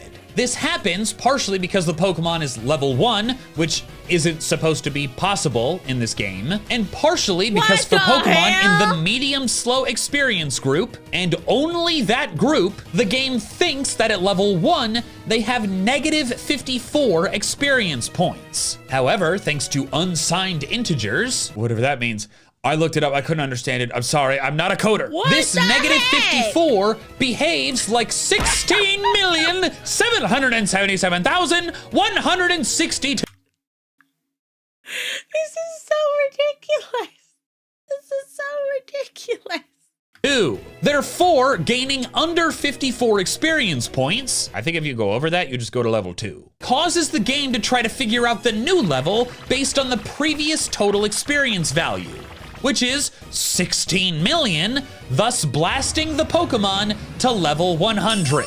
Congratulations! Amazing. Regardless of your second starter choice, you can now beat the game in your sleep, because you have a level 100 Pokemon before getting a single badge, and it only took you a matter of minutes. By the way, if you decide to do this, I personally recommend Nidoking. Gengar and Ivysaur's movesets aren't that great, but Nidoking starts with Thrash. You remember Thrash? We've come full circle. Oh This my glitch God. in yellow has the same end result, but the method to start it is different, involving an escape rope and the NPC that blocks you from leaving Pewter. I didn't try it. It looked harder. But, you know, you Fair. could still do it. That concludes That's 9 fair. ways to break and make boring a Pokemon game. Thank you so much for watching. If you want to see another video that'll show you how to start Yeah, I feel like this would take the fun out, but you know, there's gonna be those people. a playthrough strong without breaking it to the point of triviality, check out my video where I go over the first Pokemon you should catch in every Pokemon game. Look, guys, we can watch Charlotte's Web. Oh boy. Anybody else lost after that? Is anybody else lost after listening to that last part? Because I am so incredibly lost. I am so incredibly lost, and I'm confused, and I'm scared, and I need an adult. That was kind of crazy. I'm not gonna lie. Lechonk's Web. Yeah, Brock will be in a coma after this. Brock doesn't even know what's coming. Brock has no idea what's on his way. Oh my god. I'm still yawning, chat. I'm still trying to wake up. I'm still trying to wake up. All right. Ah! Sorry. Oh my god. My coaster was sticking to the bottom of my cup and it landed on my foot. It scared me. I'm not gonna lie. Yeah, Brock's literally about to get deleted. Watching the Miltank video? Not today. I'm hoping we can watch it soon. I know it's one of my most requested videos to react to. I just, again, haven't gotten around to it.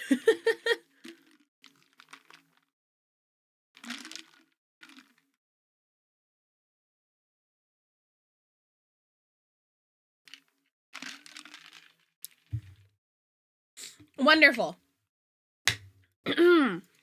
Awesome. Chat, I need to pee, by the way. I'm trying to drink so much gamer subs, and it's making me need to pee. You know, we haven't done this in a while. So, Ferret walk time! Ferret walk time. I will be right back.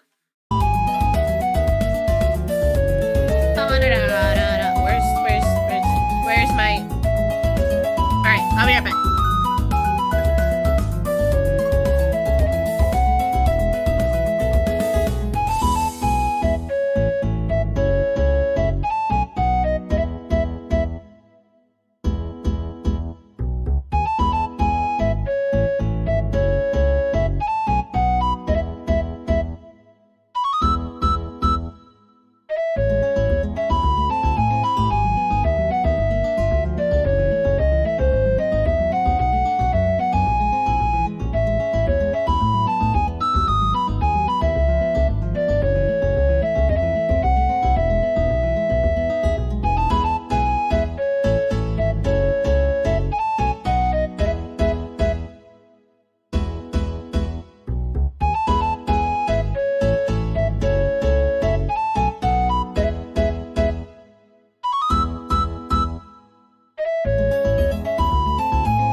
took me a bit.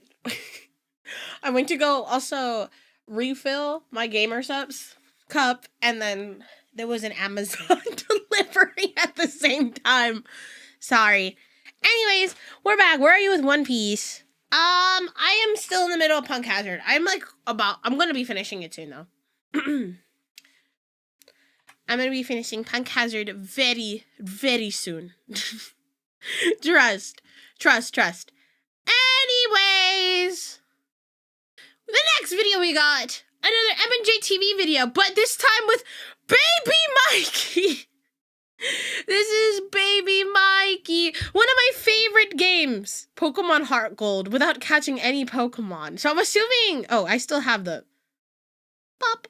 I'm assuming this means that he can't catch anything and he can only use Pokemon gifted to him or something. I'm not sure. But anyways, can you beat Pokemon Heart Gold without catching any Pokemon by MandJTV? Specifically, Baby MandJTV. Greetings, Boogie fans! Michael here, and it's finally time for another one of my Pokemon playthrough challenges. This time, of Pokemon Heart Gold. I apologize that it's been so long since I posted the last one, but forgive me because these take eons to make. The rules for this challenge will be very similar, and in fact, identical to the rules for my Platinum playthrough challenge. Oh. I'm not allowed to catch... Yeah, we are gonna watch the Platinum one after this, actually, by the way. ...any Pokemon, with catching being defined as throwing a Pokeball at a Pokemon, but other methods of obtaining Pokemon other than out-game trades are still fair game. Therefore, the Pokemon that I obtain via whatever other methods I can find are the only Pokemon I can use for everything. Most playthrough challenges allow the use of extra Pokemon for the sake of progressing with HMs, but not for this one. If the Pokemon I can get in this playthrough can't learn the necessary HMs, it's just not possible to beat the challenge. By the way, if you don't like that this challenge is the same premise as the Platinum one, blame the people who voted in the poll for it. But real quick before we dive in, I'm super excited to tell you guys that I am selling what is probably my coolest merch design ever.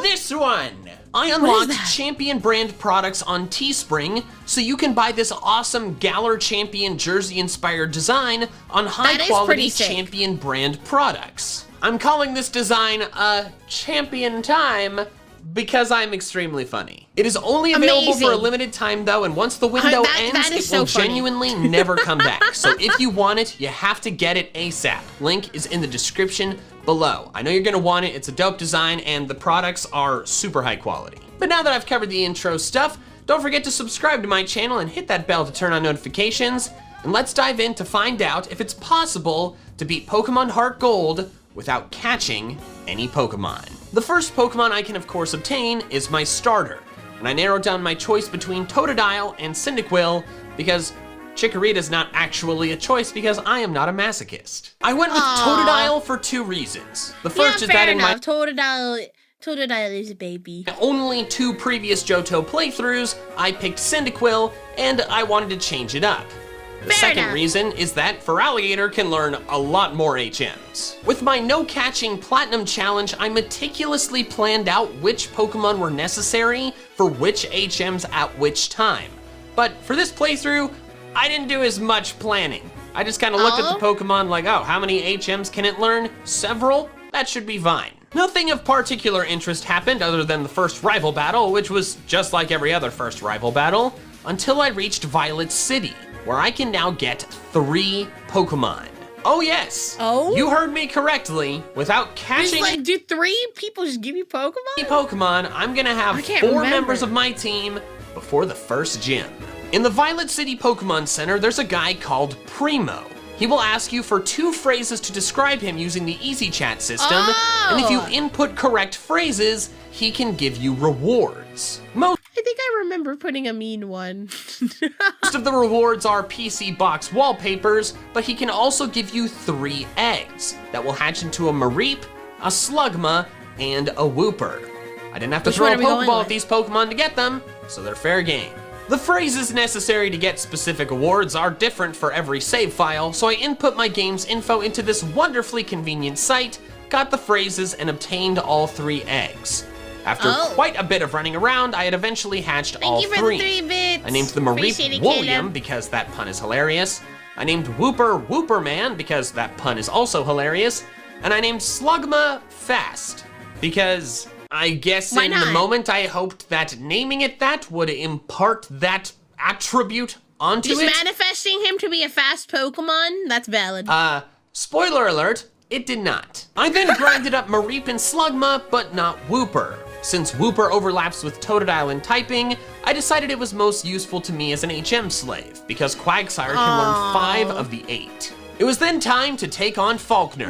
Mareep made easy Whooper, no. work of his Pidgey first. Thundershock then did about half to Pidgeotto, but then it used Roost, meaning my next Thundershock did less. My static paralyzed it on its next attack though, allowing me to outspeed and KO it without needing to use any potions. W Gym Mareep! 1 was done. Immediately after beating the gym, I am given my 5th Pokemon, the Togepi egg. I head south toward Azalea Town, and Togepi hatches quickly along the way thanks to Slugma's magma armor speeding up the process. I named it Noki because I guess the pasta kinda looks like eggs, but I don't know about that one. I didn't grind up the Togepi and actually just continued onward. While Togekiss was extremely useful to me toward the end of my Platinum Challenge, in Heart Gold, I can't turn it into a Togekiss until after I get the National Pokedex, which is just too late because Togetic Fair enough. really sucks. Besides, I can afford to not use it because I have more than one better flying type Pokemon options coming later in the playthrough. William evolved into Flaffy soon after hatching Togepi, and soon after I arrive in Azalea Town. I Wait, then dispatch low-key, his team's kind of a banger. Proton and the Slowpoke well with relative ease, then take on Bugsy, intending to use my Slugma to wipe the floor with it. Kill This Bugsy. turned out to be a more interesting battle than I was expecting. First off, he led with Scyther, which I was not expecting. It went for Leer while I went for a 4x super effective Rock Throw, which disturbingly did less than half. Thanks to Leer, its next quick attack did more than half of my health, but Ember didn't KO it back, meaning it would KO me on the next move. However, my Ember was super clutch and burned it, meaning I survived the next quick attack and was able to finish it off with my next Ember. His Metapod and Kakuna were then trivially easy, and I won with just Slugma. Next was my rival battle with Filbert. Oh yeah, I think I forgot to mention that I named him that. Why? It just popped into my head. That's the Why Filbert? case for a lot of the names in this playthrough. Flaffy took out Ghastly, but took some curse damage in the process. Totodile easily took out Zubat. Then Slugma took out Easy Bayleaf, money. but took several turns to do so because this stupid thing kept spamming Synthesis, and my Embers kept getting just shy of KOing it. Next was Ilex Forest, and sadly I had to teach Totodile Cut, because it was the only member of my party that could man. learn it. I arrive in Goldenrod, and Reptar evolves into Croconaw during the course of battling the surrounding trainers. Then, after a bit of confusion as to where exactly he was, I found the man who gives me Kenya the Spearow, which I am supposed to deliver to his friend. Nah. I commit grand He stole it! theft Spearow and claim Kenya as my own. It's a great Pokemon to have, which I know from experience using Kenya in my Silver playthrough, since it gains boosted experience points. But now my next mission is Miltank. What is probably the hardest gym battle in all of Pokemon, boy. especially if you don't have access to a fighting type like I don't. Miltank's moveset is already extremely rude. 2 of its moves can prevent you from moving, one of them allows it to heal after she's run out of potions, and the 4th is Rollout, which can get disgustingly strong. In addition to that, Miltank has a base stat total of 490, which is disgustingly high, especially this early in the game. In order to beat her, I have to basically overlevel my Pokemon because, like I said, I don't have access to a fighting type. I can't do the in-game trade for Machop because I can't go catch a Drowsy. This is going to be a terrifying battle, and I grinded up a lot in order to beat it. After my training, I take her on. Clefairy took a few Ice Fangs to KO, but overall I took it out with relative ease. Then she sends in the cursed Miltank, and I bring in Flaffy. Everyone's Knowing that to favorite. beat it, I have to paralyze it. If I don't make the Miltank slower, it outspeeds my entire team. And that is something I cannot deal with because otherwise Stomp flinches will ruin my day. Additionally, paralysis making it occasionally not able to move is super helpful, not just because it's nice for it to not move, but also because it can interrupt rollout. Miltank immediately uses Attract, but thankfully my Thunder Wave gets through. Unfortunately, it immediately gets rid of the paralysis thanks to its stupid Lumberry. Which, might I say, seems like an unfairly excellent berry to have this early in the game. The Pokemon's not even level 20 and it has a Lumberry? I'm then immobilized by Love, then flinch from Stomp. I'm forced to heal back up and take some damage on that Crash out incoming? turn, but then its next Stomp crits and KOs Flaffy. William got in one final punch though, paralyzing the Miltank with static right before he fainted. Salute to you, William. What an incredibly clutch accomplishment of your mission. I then bring in Crocodile, hoping to flinch Miltank a lot with Bite. It does way too little damage though, as does Water Gun, and then I get attracted. Oh, man. I switch into Kenya, which is risky because of rollout, but I need it in there for two reasons. The first is that Kenya cannot be attracted since it's female, and the second reason is that I cannot whittle down this Miltank. Whittling it down bit by bit just means it's gonna heal with milk drink or potions. I have to get big hits on it, and since none of my Pokemon are strong enough to do so, I have to find another way. And that other way is Kenya's Leer. Kenya takes a big hit upon switching in, but thanks to full paralysis on the following turn, Kenya lands 2 Leers rather than just 1. I then bring in Reptar, and over the course of the next 8 turns, incredibly Miltank only gets to attack me once. I flinch it, I don't, and it attacks. She heals it, I flinch it again, she heals it, I flinch it, I kill it, I win. I cannot tell you how incredibly satisfying it was to give Whitney a taste of her own immobilization medicine. Like, I've never had that insane luck with flinches before, and it was against the worst person in Pokemon, so it was great. After the whiny crying baby child, who should never have been given any position of responsibility, has to be reminded to give me the badge, I grab the watering can and KO the Sudowoodo. I then meet Bill in the Ecruteak Pokemon Center, then immediately head back to Goldenrod for 2 reasons. The first is that I forgot to get my bike. Oops. And the second is that now Bill will give me my next team member, an Eevee. I named it Riser as a reference to my intended evolution, Espeon. I came to this decision via a process of elimination. First, no Leafeon or Glaceon because there's no Moss Rock or Icy Rock in all of Kanto or Johto. The evolution is impossible. Rest in peace. Secondly, I got rid of the original 3 Eeveelutions because I already have their typings with other members of my team. So the decision came down to either Espeon or Umbreon. While Umbreon is helpful against Morty and Will, Espeon is helpful against a lot more. Also Morty because all his Pokemon are poison types, then against Chuck, then against Bruno in the league, and also against all of the poison types that Team Rocket has throughout the entire playthrough, of which there are a lot. Espeon is my decision, and the name Riser references the rising sun. Unfortunately, evolving it is not fun. Freaking friendship evolutions. Why is friendship so hard? Leveling a Pokemon up is a great way to increase friendship. Increasing friendship in Pokemon, like, it infuriates me. It takes so long. But unfortunately, I can't level up this Eevee too much. Espeon learns Confusion at level 15, and Eevee does not. So I have to evolve it before level 15, because otherwise Espeon won't learn a Psychic type move until like level 36, and that's just not gonna fly. So how did I increase its friendship without leveling it up too much? Simple. I gave it a ton of haircuts. I get it a haircut from one of the haircut bros in the Goldenrod Underground, save and quit my game, move the game's clock forward a day, then get another haircut. I repeated this until the friendship lady told me it was high enough, then gave it a couple levels, and thankfully it worked. And I now have an Espeon, which by some miracle is not bald. Hard to believe it still has hair after the 15 haircuts I gave it. Oh, by the way, at some point during this process, Kenya evolved into Fearow. It only had to grow 1 level to do so, there you go. After No big catching deal. Riser up to the rest of the team, I took on my rival in the burned tower.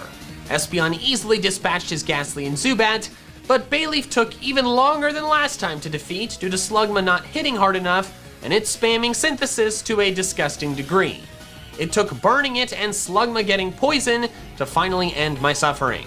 He then brought in I'm so Magnemite, sorry. which Slugma lost to I'm because so it hurt sorry. itself in its confusion 3 consecutive times. Slugma, dude, WTF? How did you lose to a steel type that's a lower level Yeah, than you? how is that even You know what? possible? No, I take it back. The confusion hacks, that was unfair. There's no way you're gonna continue to lose to Pokemon you're strong against that are a lower level than you, right? Right? Espeon thankfully Smiles. took care of the Magnemite without much issue right afterward. So after that battle of dominating my rival, mostly, I was feeling pretty confident with Espeon. I'm thinking I'm just gonna bust into Morty's gym, outspeed an Oko, all the poison ghosts in there using my base 130 special attack stat, and it's gonna be great.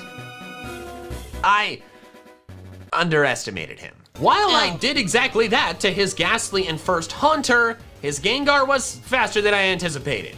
It outsped and Oko to Espeon easily with a Shadow Ball. I brought in Croconaw to try to use Bite to my advantage, but Gengar nearly Oko'd it, and Bite did only about a third. I switched in Kenya to absorb a Shadow Ball, hoping to do big damage with neutral Aerial Ace. Gengar then trapped me with Mean Look, then put me to sleep.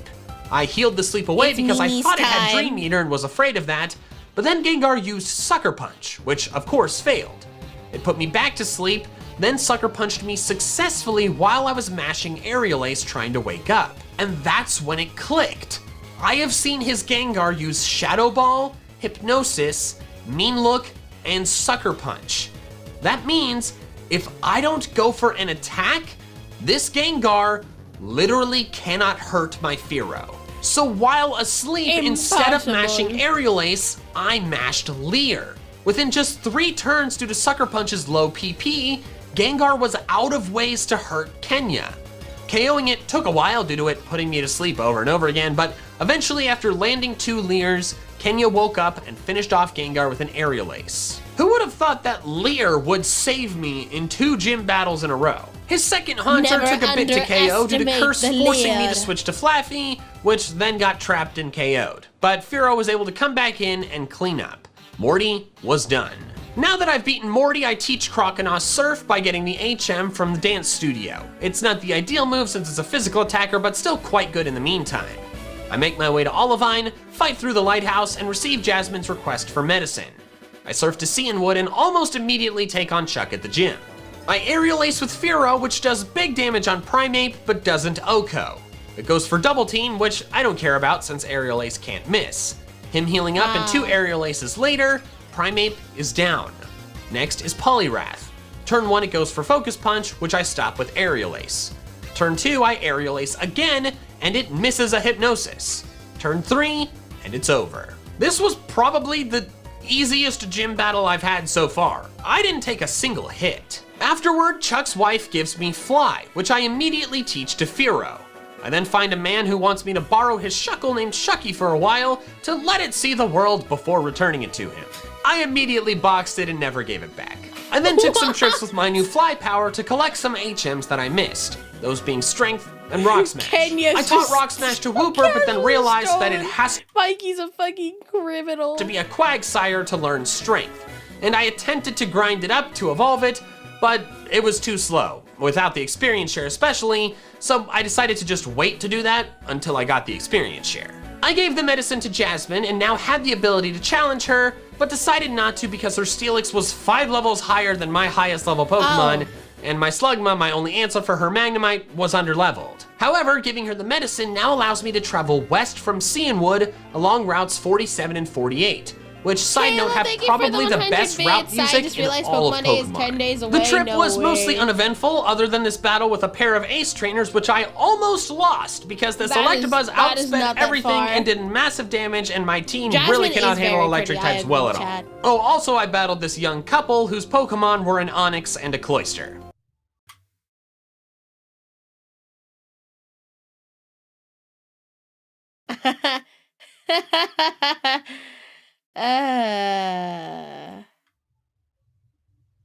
Oh my. I arrive at the Safari Zone gate, but dare not enter in case I'm forced into a mandatory tutorial.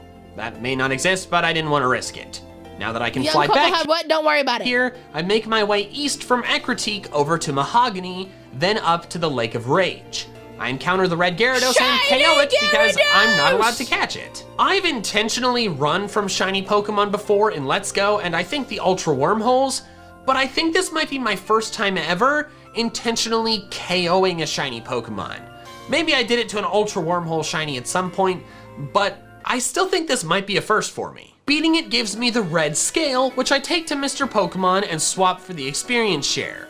Grinding Wooper and Slugma up now will be much easier, which I go do in the patch of grass just south of the Safari Zone gate. Part of the reason I wanted to go to this side route area is because the Pokemon in this grass patch are the highest level Pokemon available to me at this point in the game. I do a good chunk of grinding here. God, I've been saying that a lot, and it's going to continue because, dear God, there was so much grinding in this playthrough. And during this, Reptar evolves into Feraligatr. I evolved Wooperman into Quagsire as well, finally able to teach it strength. I then cleaned out the Rocket hideout back in Mahogany and was very amused by this Murkrow mimicking Petrol's voice.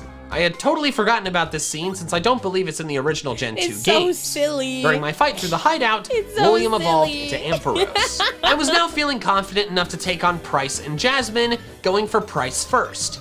Ampharos made easy work of Seal, then Piloswine came in and I sent out Feraligatr. This fight took a little while due to lots of healing on Price's part, and Feraligatr took quite a bit of damage due to a few mud bombs and hail. Oh, rip. But Reptar eventually won out. Price's last Pokemon was Dugong, which Ampharos handled with 2 Thunder Punches. I went straight to Jasmine's gym, leading with Slugma to counter her Magnemite since it's really my only Pokemon that can handle them. Then, her Magnemite outspeeds and OHKOs Slugma with a Thunderbolt without even critting it. Dude, what the heck? Slugma, you had one job. This poor Slugma is just catching strays this whole time. I spent a good chunk of time grinding you up for the sole purpose of defeating Jasmine's Magnemites because every single one of my other Pokemon is either weak to electric or only has moves that Magnemite resists. And you just die immediately? Whoever decided that Slugma, this very weak Pokemon, should not evolve until level 38 deserves to have to use a Slugma on a playthrough team. If I had known it would be this bad going in, I might have chosen Cyndaquil and just used Quagsire as my water type. I'm now in a tough spot due to what I just said about how my team handles Magnemite, but I send in Espeon, who can only hit Magnemite with resisted hits, but it does have Synchronize, which works with paralysis on electric types in this gen. So even if the Magnemite paralyzes it, I will do so right back. Unsurprisingly, she Thunder Waved me immediately, and while I confused it with a confusion, it didn't hurt itself. It didn't matter though, since after 3 total confusions, Magnemite number 1 was down. Out comes Magnemite number 2. I used a Paralyze heal so that I could Synchronize Paralyze this next one as well. Its Thunderbolt almost KO'd me though, so I was forced to heal 2 turns in a row. I can then go for an attack, and it finally Thunder Waves me, paralyzing us both. A few confusions later, and I KO'd it. Finally was her Steelix, which oddly enough was the easiest Pokemon for me to handle. Feraligatr took it out with 2 Surfs. After the battle, I learn about Team Rocket taking over the radio tower. During this whole process, I meet Filbert in the underground and take him on once again. Ampharos beat Golbat after a bit of confusion and flinching annoyance. I send in Slugma against Sneasel, which does more than half damage to Slugma, but Slugma only does about 1/3 in return, so I'm forced to switch. Slugma, a solid mass of lava, would have lost to an ice type if I had not switched. Why is this Pokemon so bad? Feraligatr is almost able to KO Sneasel, but before it can, he switches to Meganium. I bring in Firo, who absolutely destroys it with a crit fly. I'm so sorry. Next up is Magnemite. Meganium, no! A Pokemon that's been the bane of my existence this playthrough. Yes, Slugma frigging sucks. Decided to give Slugma another chance, since this Magnemite is weaker than Jasmine's. It paralyzes me instead of attacking, and Ember almost OHKOs. its sonic boom isn't enough to KO me, and Slugma finally does something good. Holy shit! Espeon Okos is Haunter, then Feraligatr finishes the job against Sneasel, ending the battle. I fought through the underground and the other parts of the tower until reaching Ariana, because Proton was a pushover. Espeon beat Arbok, but got paralyzed in the process. Ampharos then beat Murkrow easily, and then I tried to use Slugma to beat Vileplume, but Ember did less than half to this grass type. Holy fuck, Slugma is the absolute worst. After being put to sleep and hit by some acids, Slugma sucks. lost. Espeon came in and finished the battle. So let's recap. Slugma has lost to 2 different Magnemites, would have lost to a Sneasel if I did not switch it, and lost to a Vileplume.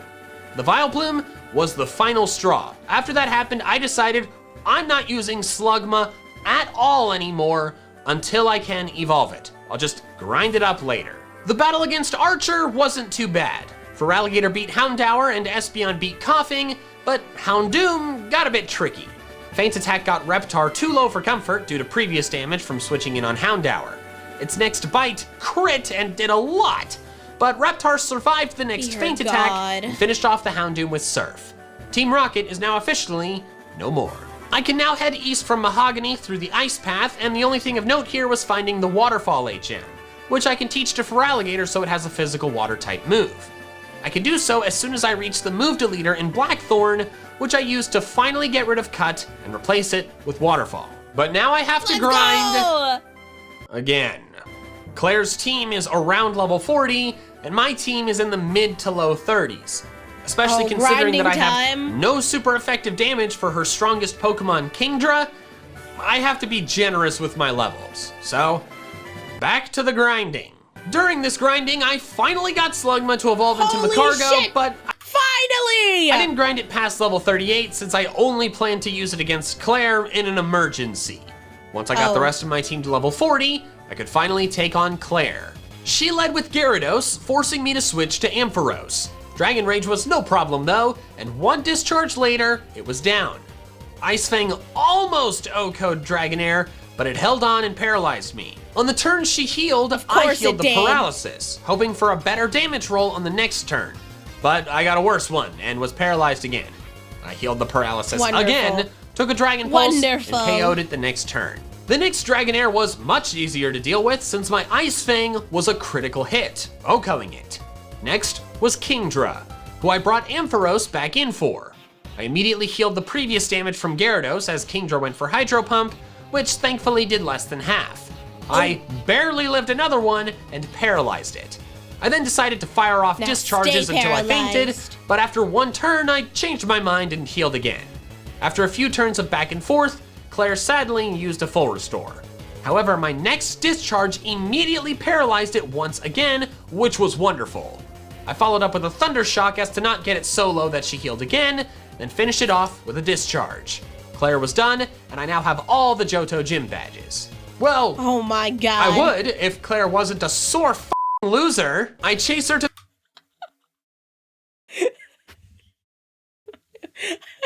Has he cussed like that before? He's so mad.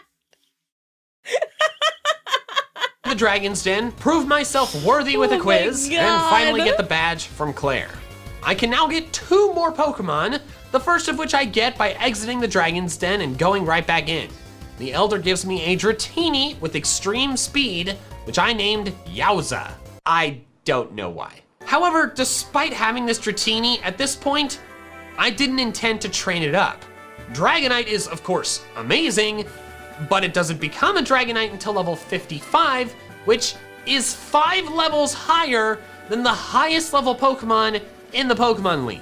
It would just take way too long and it would be overkill, and Kenya's been doing pretty solid as a flying type, so I decided if I was gonna train this Dratini up, I was gonna wait until I had access to higher level Pokemon. But the other new Pokemon I can get right now, I do intend to use. I head to Mount Mortar and climb the waterfall that I could not climb before. After navigating through the labyrinth of the back rooms, I find the Karate King. After easily defeating his Pokemon using Espeon, he gives me a Tyrogue. After a bit of research, I decided I wanted to evolve this Tyrogue into Hitmonchan. Its coverage with the elemental punches is fantastic, and I just figured that would come in a lot of handy. I did have to spend quite a pretty penny on irons though to raise its defense before evolving it, but it was worth it. I named the Tyro Montage for one very specific reason. It's now time to start training montage.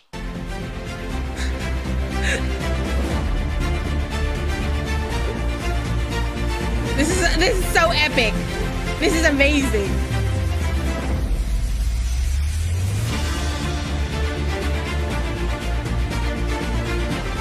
Ain't no way.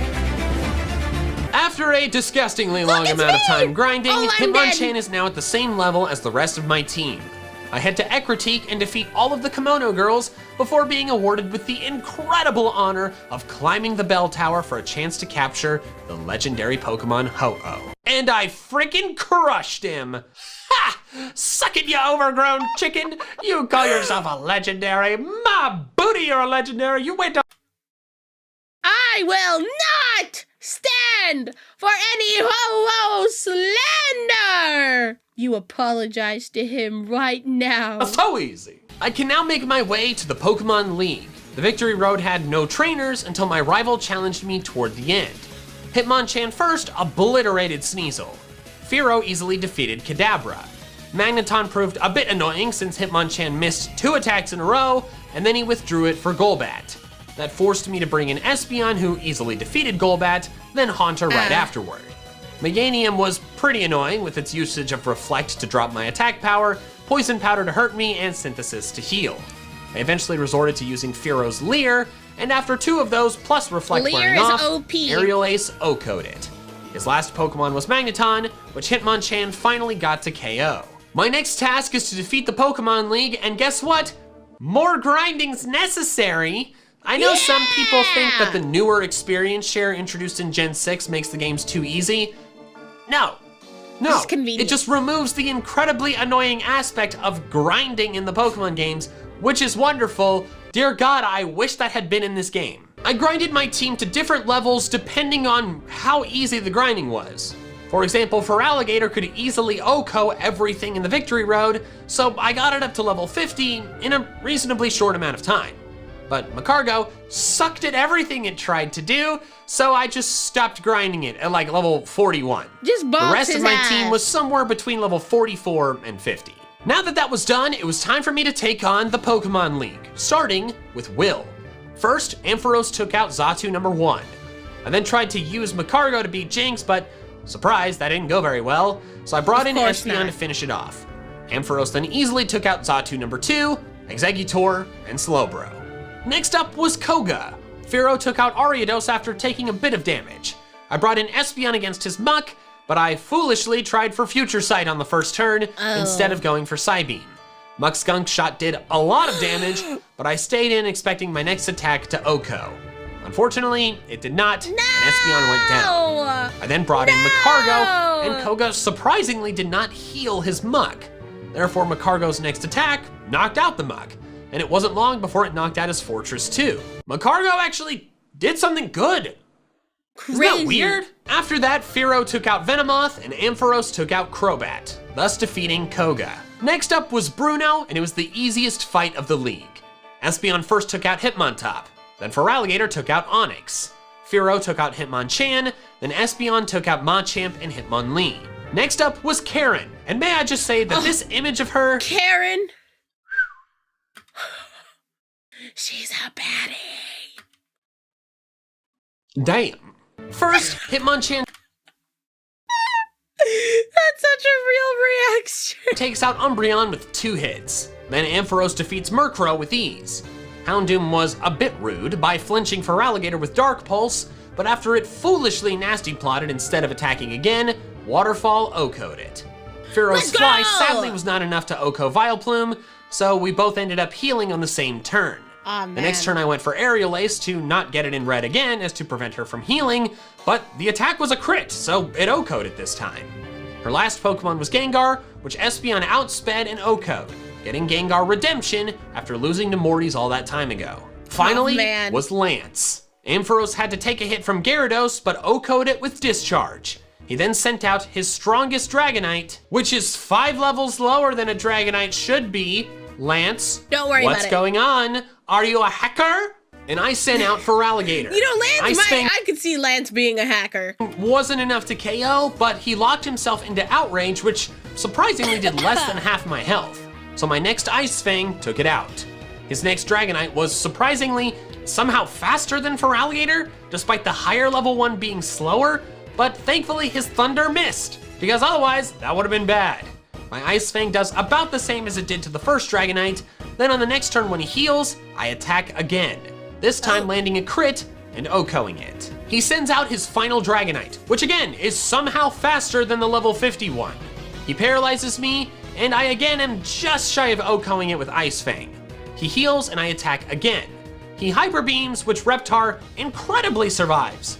It then breaks through paralysis and finishes off the Dragonite, meaning Reptar beat all 3 of Lance's Dragonites without needing any healing items. This playthrough has given me a newfound appreciation for Feraligatr.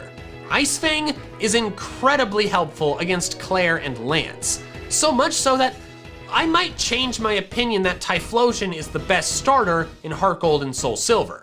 Typhlosion is absolutely still the best in the original Gen 2 games since Feraligatr doesn't have Ice Fang in those games, but getting access to Ice Fang when there's 2 Dragon-type bosses is a big freaking deal.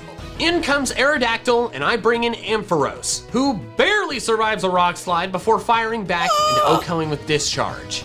He then brings out Charizard, and I bring in Magcargo, who Charizard really can't do much damage to.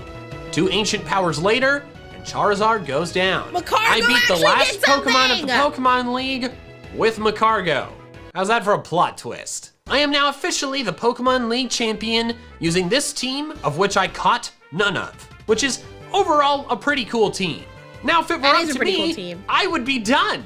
But you guys overwhelmingly voted that I had to go all the way to red, so thanks. Kanto doesn't really have any plot other than like a little power plant stealing part thing, so for this next section I'm really just gonna focus on describing the gym battles. Although I do want to say I made the disturbing discovery that the Pokemon, the wild Pokemon in Kanto, are not higher levels. They're the same levels that they would be if you started your journey in Kanto, which is extremely stupid. It's a post-game area. All the Pokemon should be higher levels. But as soon as I saw that and realized that the only way I was going to get higher level wild Pokemon is by beating all 8 gyms, I gave up on trying to level up Dratini. That was just gonna be too much work. It's a pseudo legend, its growth rate is slow, just ain't nobody got time for that. First, I took on Janine, since she has the weakest team, and I actually did this with a not healed team because I was dumb and got too in the rhythm of beating the gym trainers that I forgot one of these Janines was actually the real one. First, Ampharos took out Crobat, Espeon then took out Weezing, and Fearow took out Ariados.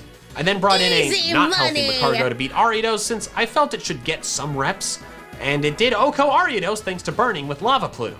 I healed it up to use it to beat Venomoth, but Sludge Bomb did 3/4 of its health, so I let Magcargo fall to bring in Espeon safely, which then crit OHKO'd it. I then tried to make my way to Brock before coming to the horrible realization that literally the only way to Pewter City was through Diglett's Cave, which required the use of Cut on the other side.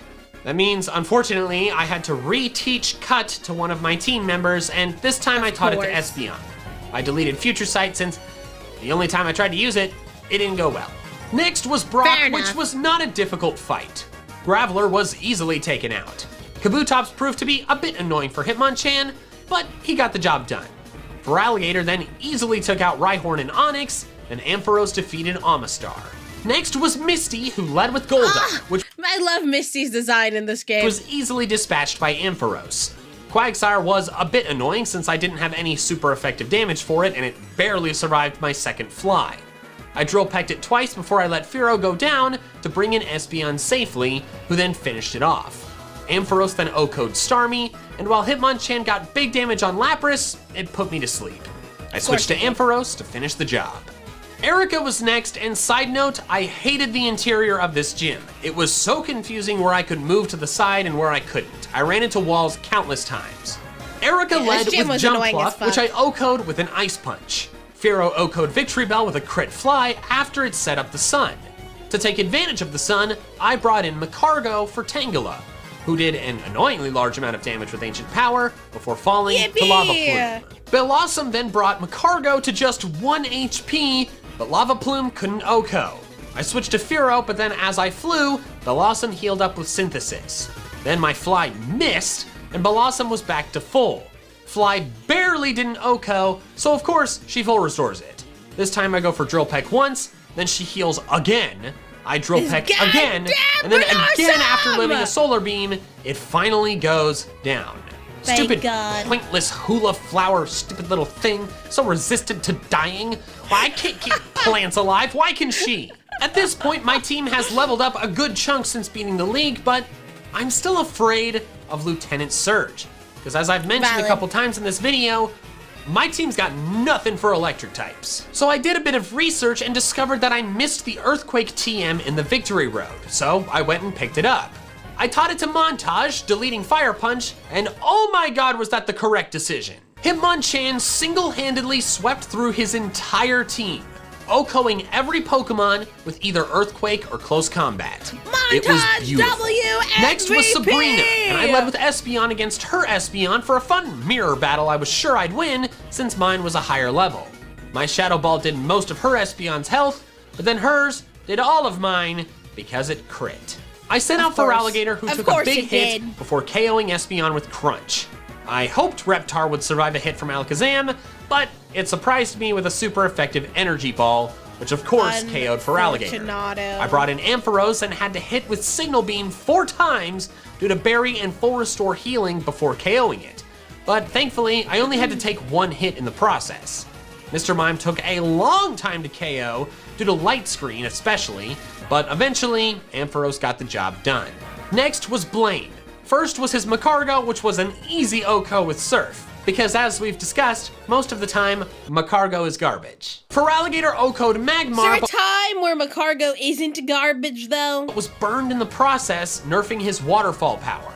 I full healed the burn when he sent out Rapidash, then almost KO'd it with Waterfall after being hit by Bounce. 2 hits later, and it was down, winning me the battle. The final gym leader was Blue. I started by OHKOing Executor with Signal Beam before it could set up Trick Room. Feraligatr then took care of Rhydon with no issue. Espeon hit Machamp with a Psybeam, barely lived a crit Stone Edge, then finished Machamp off. Arcanine's Intimidate forced me to use Surf instead of Waterfall on it, but that turned out fine because it crit OHKO'd. Ampharos then cleaned up by OHKOing Pidgeot and Gyarados. I've now beaten every gym in the game. And now comes the part of the game that has made me decide to never ever do a playthrough challenge of a Johto game again. After progressing through Kanto and beating all of the gyms, my team is now in the high level 50s. Red's team is entirely in the 80s. This enormous level gap is clearly intended to be shrunken over time. Go rematch the gym leaders, work on your Pokedex, beat the league with higher level Pokemon a couple times, you know? Just do other things until your team is finally strong enough to beat Red. Literally anything else. But for me, someone who freaking has a video deadline and needs to get this video out, it's freaking stressful. But I did it. I suffered for my art.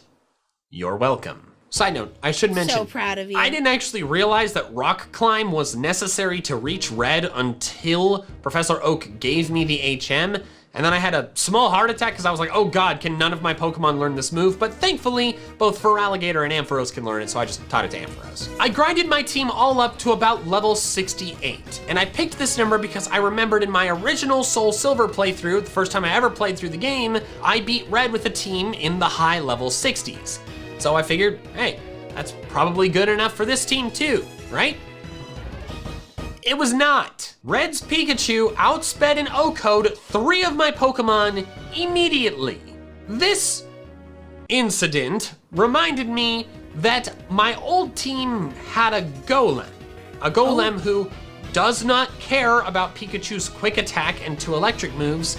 And yeah, Iron Tail is super effective, but Golem has huge defense, and it's not a stab move from Pikachu. I'm assuming, if I remember correctly, I don't know, that Golem just survived an Iron Tail and then fired back with a stab Earthquake that just obliterated the Pikachu. So that's part of the reason why I was better able to handle the Pikachu before.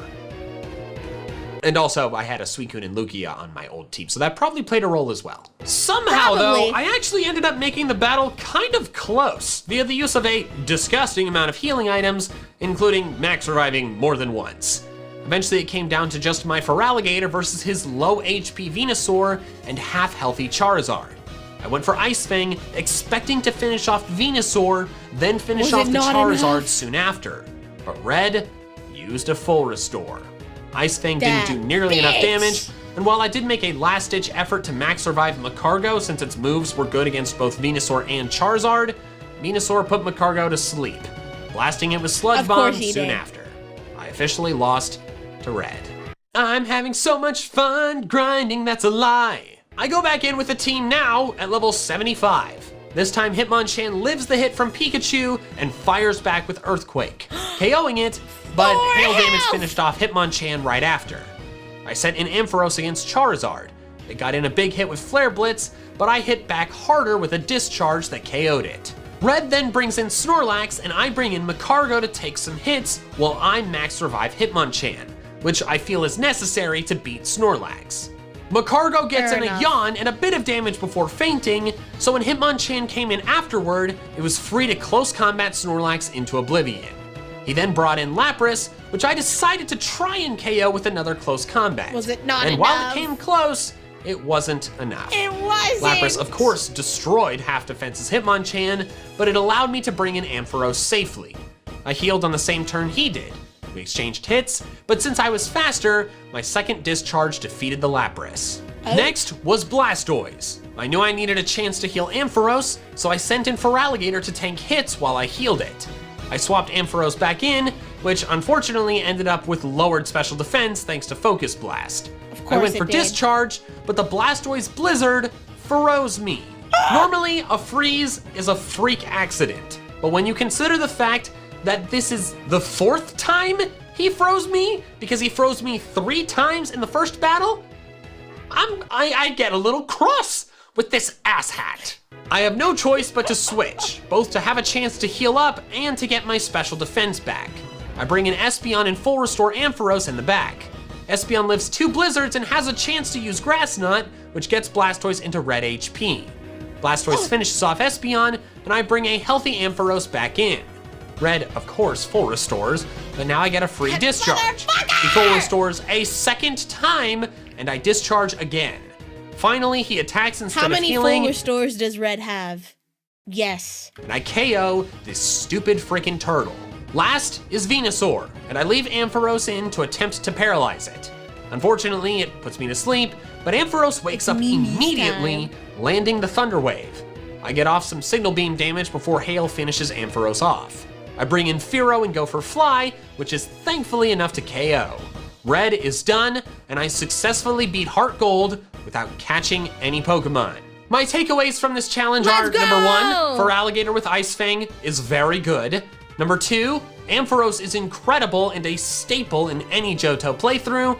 Number 3, Magcargo and Slugma are garbage most of the time. This playthrough challenge was kind of fun, certainly more fun than the no new moves Emerald one, because I could make my team actually have good moves, but the grinding was excessive and exhausting. I think that's probably Heart Gold and Soul Silver's biggest flaw, is how much grinding is necessary. I genuinely have been having hand and wrist pain from how much I was holding the controller grinding.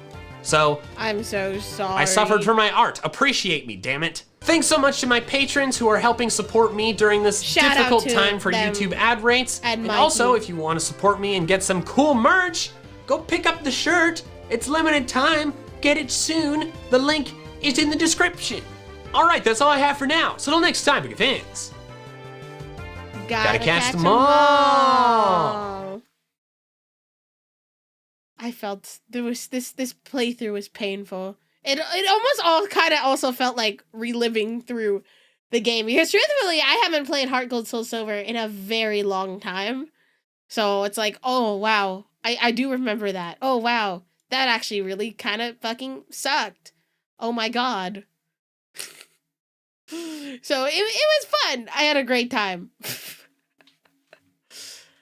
Oh my god, this phlegm?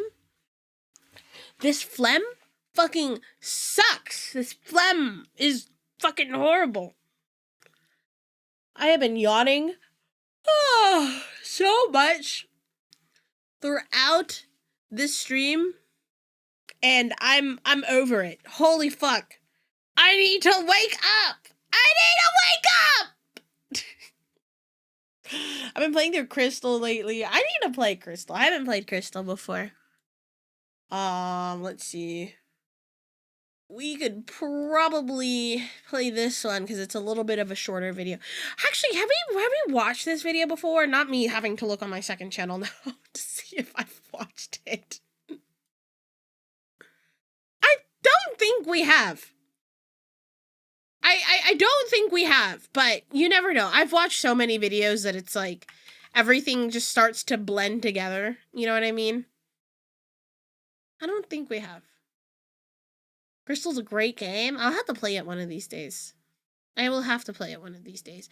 I do not think we have. We inch slowly closer to the end of SUBATHON. Yeah, we have an hour and 23 minutes left. We have an hour and 23 minutes left, chat. Can you believe that? Holy moly. Earth-type video still available? I have no idea. Anyways, Poke fans, we're back. Another react. What is the rarest Pokemon in every game by MandJTV? I truthfully cannot answer that question, but I'm sure Mikey will. Anonymous, thank you for the 10 gifted.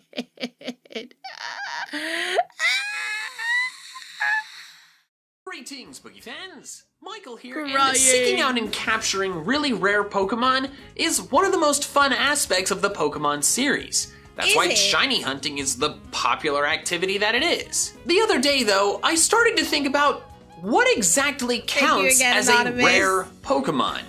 Legendary Pokemon are of course considered rare because almost no one in the Pokemon world has actually seen them. Pseudo-legendary Pokemon and starters are widely considered rare as well because they are really hard to find in the Pokemon world. But which Pokemon are actually numerically the rarest in the games? Which Pokemon are the hardest for players like you and me to find while playing a Pokemon game? I wanted to know the answer to that question, so I spent quite a long time researching to figure out exactly what the rarest Pokemon is in each and every one of the main series Pokemon games. Before I dive into the list though, I have to further clarify what exactly counts as the rarest Pokemon. For the purposes of this video, a game's rarest Pokemon is the species that is found with the lowest encounter rate percentage in the fewest number of places. I will also be considering whether there's some method involved to find the Pokemon that makes finding it substantially harder. Also for this video, each member of an evolutionary line will be kept totally separate from its other stages. For example, Magikarp can be found with a higher encounter rate and in more places than Gyarados. So while Magikarp evolves into Gyarados, effectively making Gyarados not that hard to obtain, what matters is the Pokemon you find in the wild. So therefore, Gyarados is a much rarer Pokemon than Magikarp. I will also be excluding several Pokemon for various reasons. The first exclusion is Pokemon where you can only obtain a predetermined set amount of them, excluding breeding, such as legendaries or starters. Since there's only one of this Pokemon in the entire game, sometimes more, that I guess technically makes them the rarest because there's just one.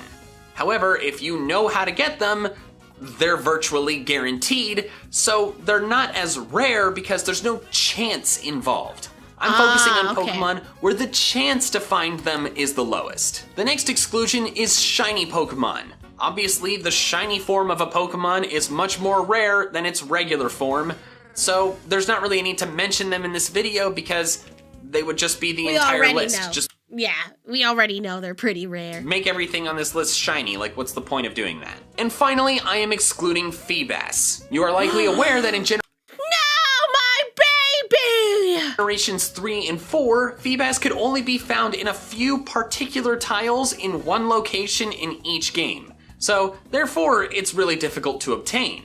However, if you know the correct tiles, your chance of reeling one in is 50%. So I That's just didn't pretty think that good. counted as rare enough based on the ranking system I'm using, so I figured it best not to include it here. Alright, I think that about covers all the intro stuff. Sorry that took a while, but now let's dive into the rarest Pokemon in every game.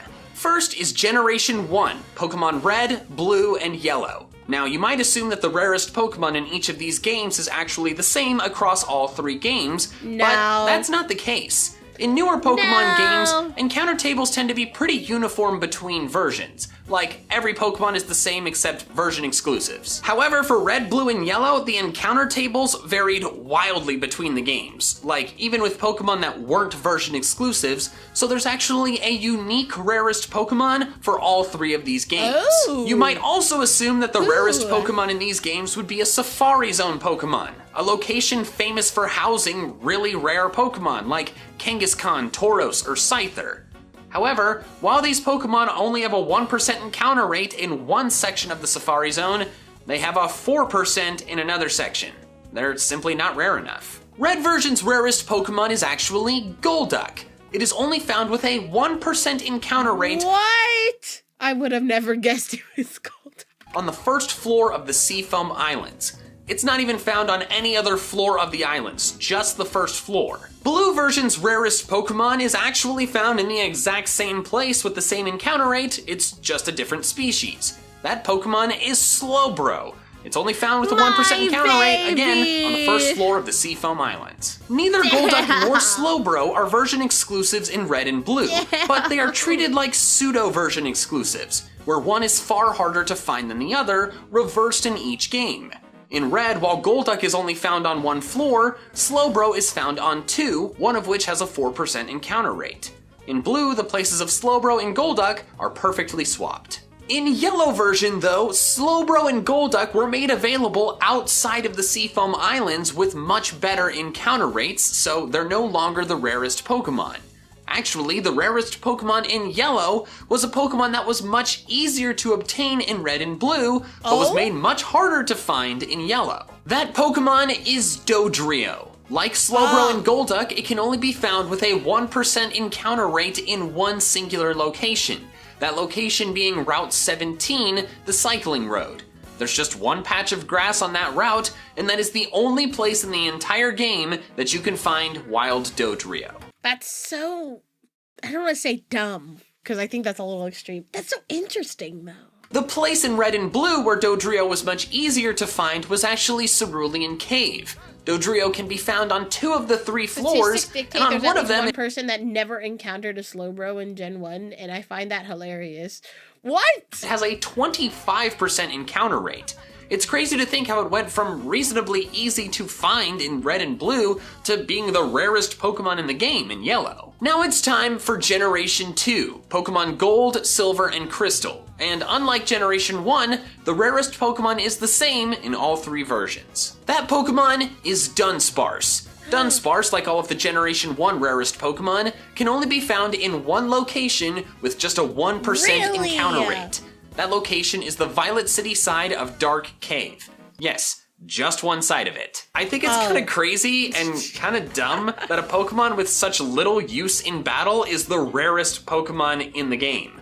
Although, I suppose that means the sparse part of its name is an accurate term. Next we have Generation 3, and we'll start with the Hoenn games, Ruby, Sapphire, and Emerald. Like with Generation 2, all 3 of these games have the same rarest Pokemon. Many people believe that Chimecho is the rarest Pokemon in the Gen 3 Hoenn games, because after all, it can only be found on the summit of Mount Pyre with just a 2% encounter rate. However, there are actually 2 species of Pokemon that can also only be found in one location, but with 1% encounter rates. And yes, there are 2 species. The rarest Pokemon in these games is actually a tie. The first is Wailord. While Wailmer are a dime a dozen, Wailord can only be found on Route 129 by surfing with just a 1% encounter rate. I think it's weird that that's the only water route that you can find Wailord in, since there's a lot of water routes in Hoenn, but that's what it is, just Route 129. The other rarest Pokemon is Magneton.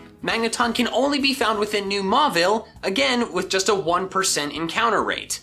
However, it's actually not the only Pokemon within New Mauville that has that really low encounter rate. The other 1% encounter rate Pokemon is Electrode, but it doesn't get to share the crown of rarest Pokemon in these games because it is also found in the Team Magma or Aqua hideout. Now I know what some of you are thinking, that I said I wouldn't be including static encounter Pokemon, but that's actually not what I said.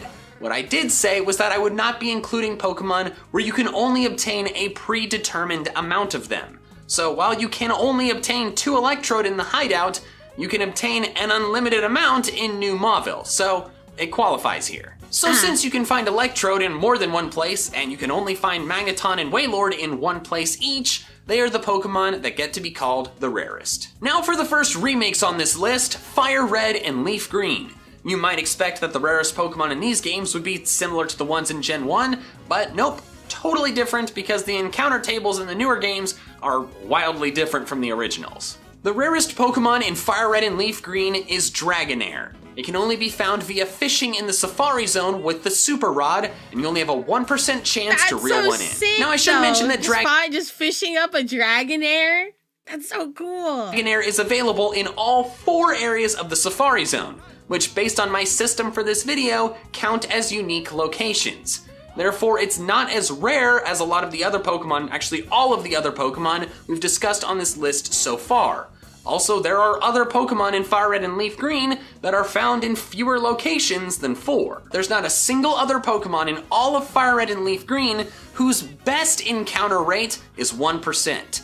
The 1% Safari Zone Pokemon can be found in another area at 4%, just like in Gen 1. Therefore, since 1% is the best encounter rate you're getting for a Dragonair, and that is the worst best encounter rate for any Pokemon in the whole game, Dragonair is the rarest Pokemon. Now it's time for Generation 4, starting with the Sinnoh games of Diamond, Pearl, and Platinum. The rarest Pokemon is the same throughout all 3 of these games, and it's actually the rarest Pokemon we've discussed on this list so far. The rarest Pokemon is Munchlax. Like the other Pokemon we've discussed so far, it's only found with a 1% encounter rate. However, it goes beyond that, because Munchlax is only found on honey trees. If you didn't know, to get Pokemon to show up on honey trees in the Sinnoh game, I hated the damn honey trees. I hated those so much. you have to slather honey on the tree, wait 6 whole hours, then come back and check. Like real world hours. If you don't check the tree before 24 hours after the Pokemon spawns, whatever's there is gonna disappear. And there's no way to cheese this. Advancing the clock in the DS won't cause time to advance for the honey trees, so you have to wait 6 hours no matter what. Also, the species of the Pokemon is determined when honey is slathered, not when you come back 6 hours later. So while you could save in front of the tree to reset for natures or IVs or shininess, once the species is determined, that's what you're getting. As an extra slap in the face, there is a 9% or 10% chance that no Pokemon will show up at all. 6 hours. You wait 6 hours and nothing shows up. Oh, and it actually still gets worse. Of the 21 honey trees in the Sinnoh region, only 4 can spawn Munchlax. And which 4 those are is randomized every time you start a new playthrough. So you can't just look up which trees are the Munchlax ones. You just have to figure it out via trial and error with an egregiously time-consuming method. That is so and even if you know the annoying. Munchlax trees, it still only has a 1% encounter rate.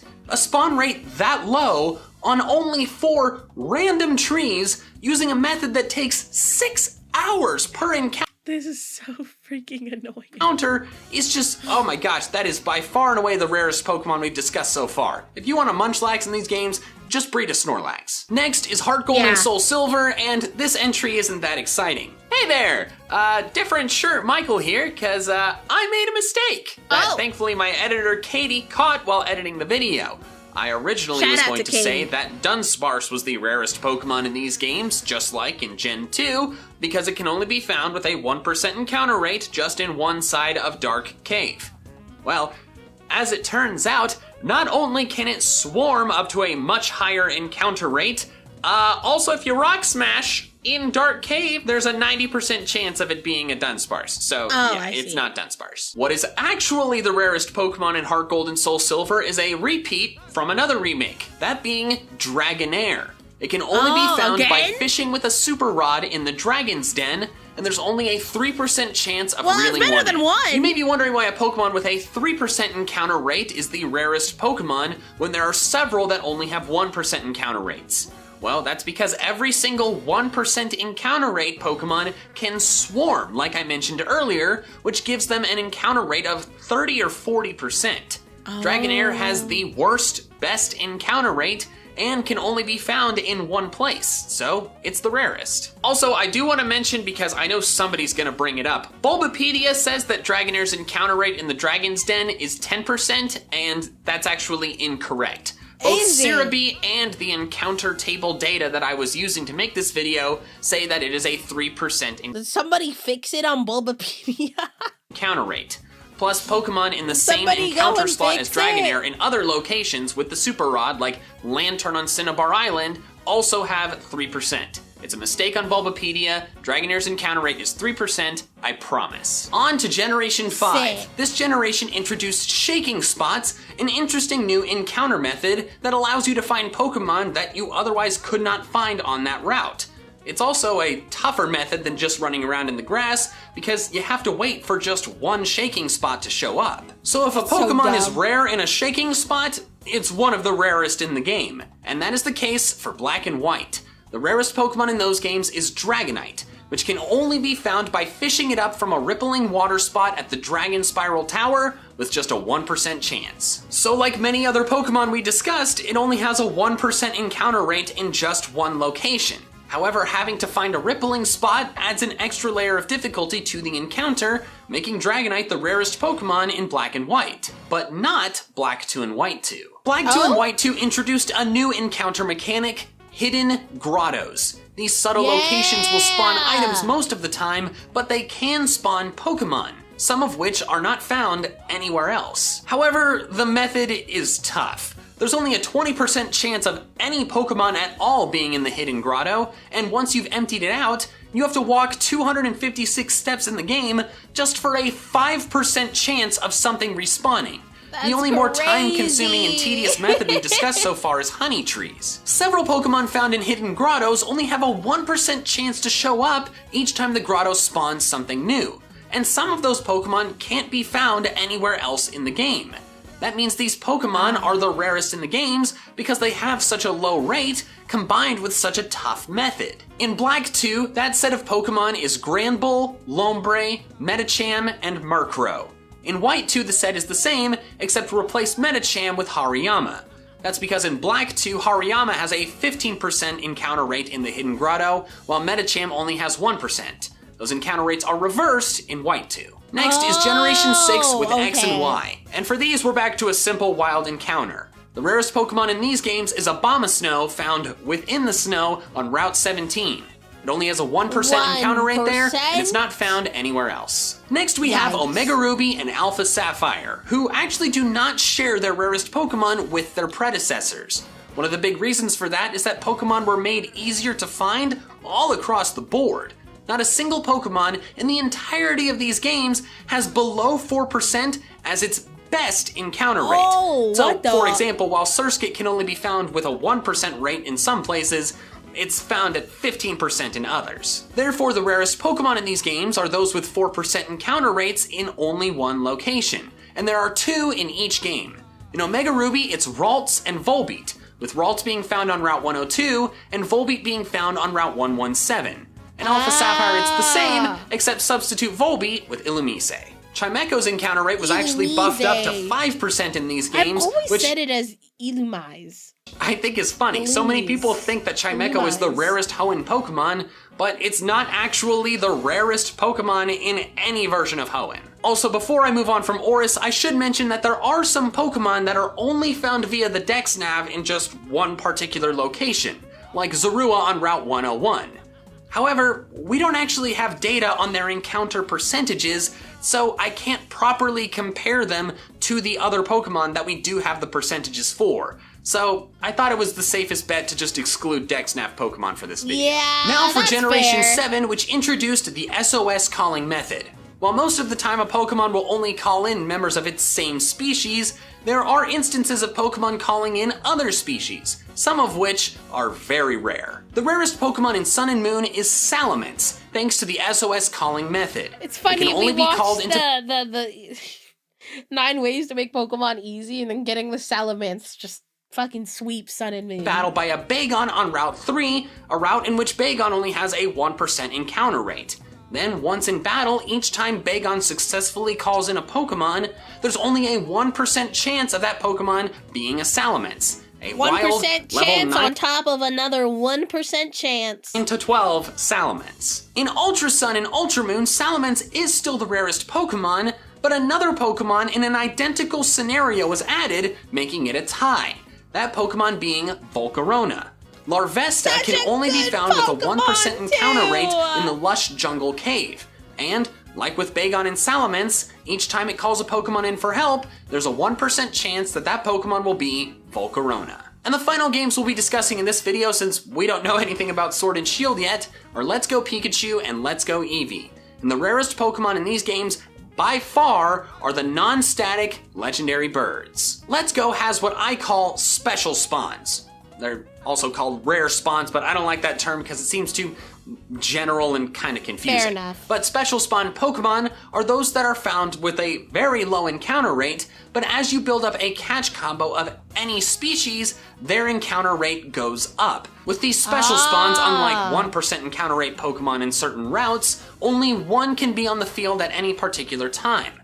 However, it gets to the point if your catch combo is high enough, as soon as one goes away, another one will show up almost instantly. The legendary birds are post-game special spawns, but they are far rarer than the others. While special spawns will very occasionally show up without a catch combo, the legendary birds virtually never do. Even with a high catch combo, they are exceedingly rare. We don't know their exact spawn percentage, but I have the experience to know that nothing is rarer. I got a shiny of every single Pokemon in the Kanto Pokedex, so therefore I spent a lot of time with a high catch combo. And during all of those gameplay hours, I saw 5, maybe 6 legendary birds.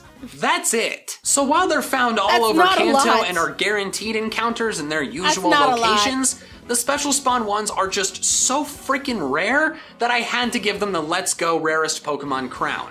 If you have a shiny legendary bird that you found flying around Kanto, congratulations, you have by far the rarest Pokemon in these games. So there we have it, those were the rarest Pokemon in every single main series game. Thank you so much for watching, and if you enjoyed this video and want to see some more of my fun Pokemon content, I recommend this video here. Alright, that's all I have for now, so till next time, Poke fans. Gotta catch them all! Dude. Some of these Pokemon are low-key bull! They're low-key bull! And some of them are so stupid. Holy moly. Like, the Bagon, only 1% chance of getting it, and then if you get the Bagon, you have a 1% chance of calling a Salamence. Like, that's crazy. Have you bought any of Mikey's merch? I, unfortunately, don't own any Mikey merch. One day that'll change. Someone is just salty that Feebas isn't excluded. I mean, it makes sense. It makes sense why Feebas is excluded.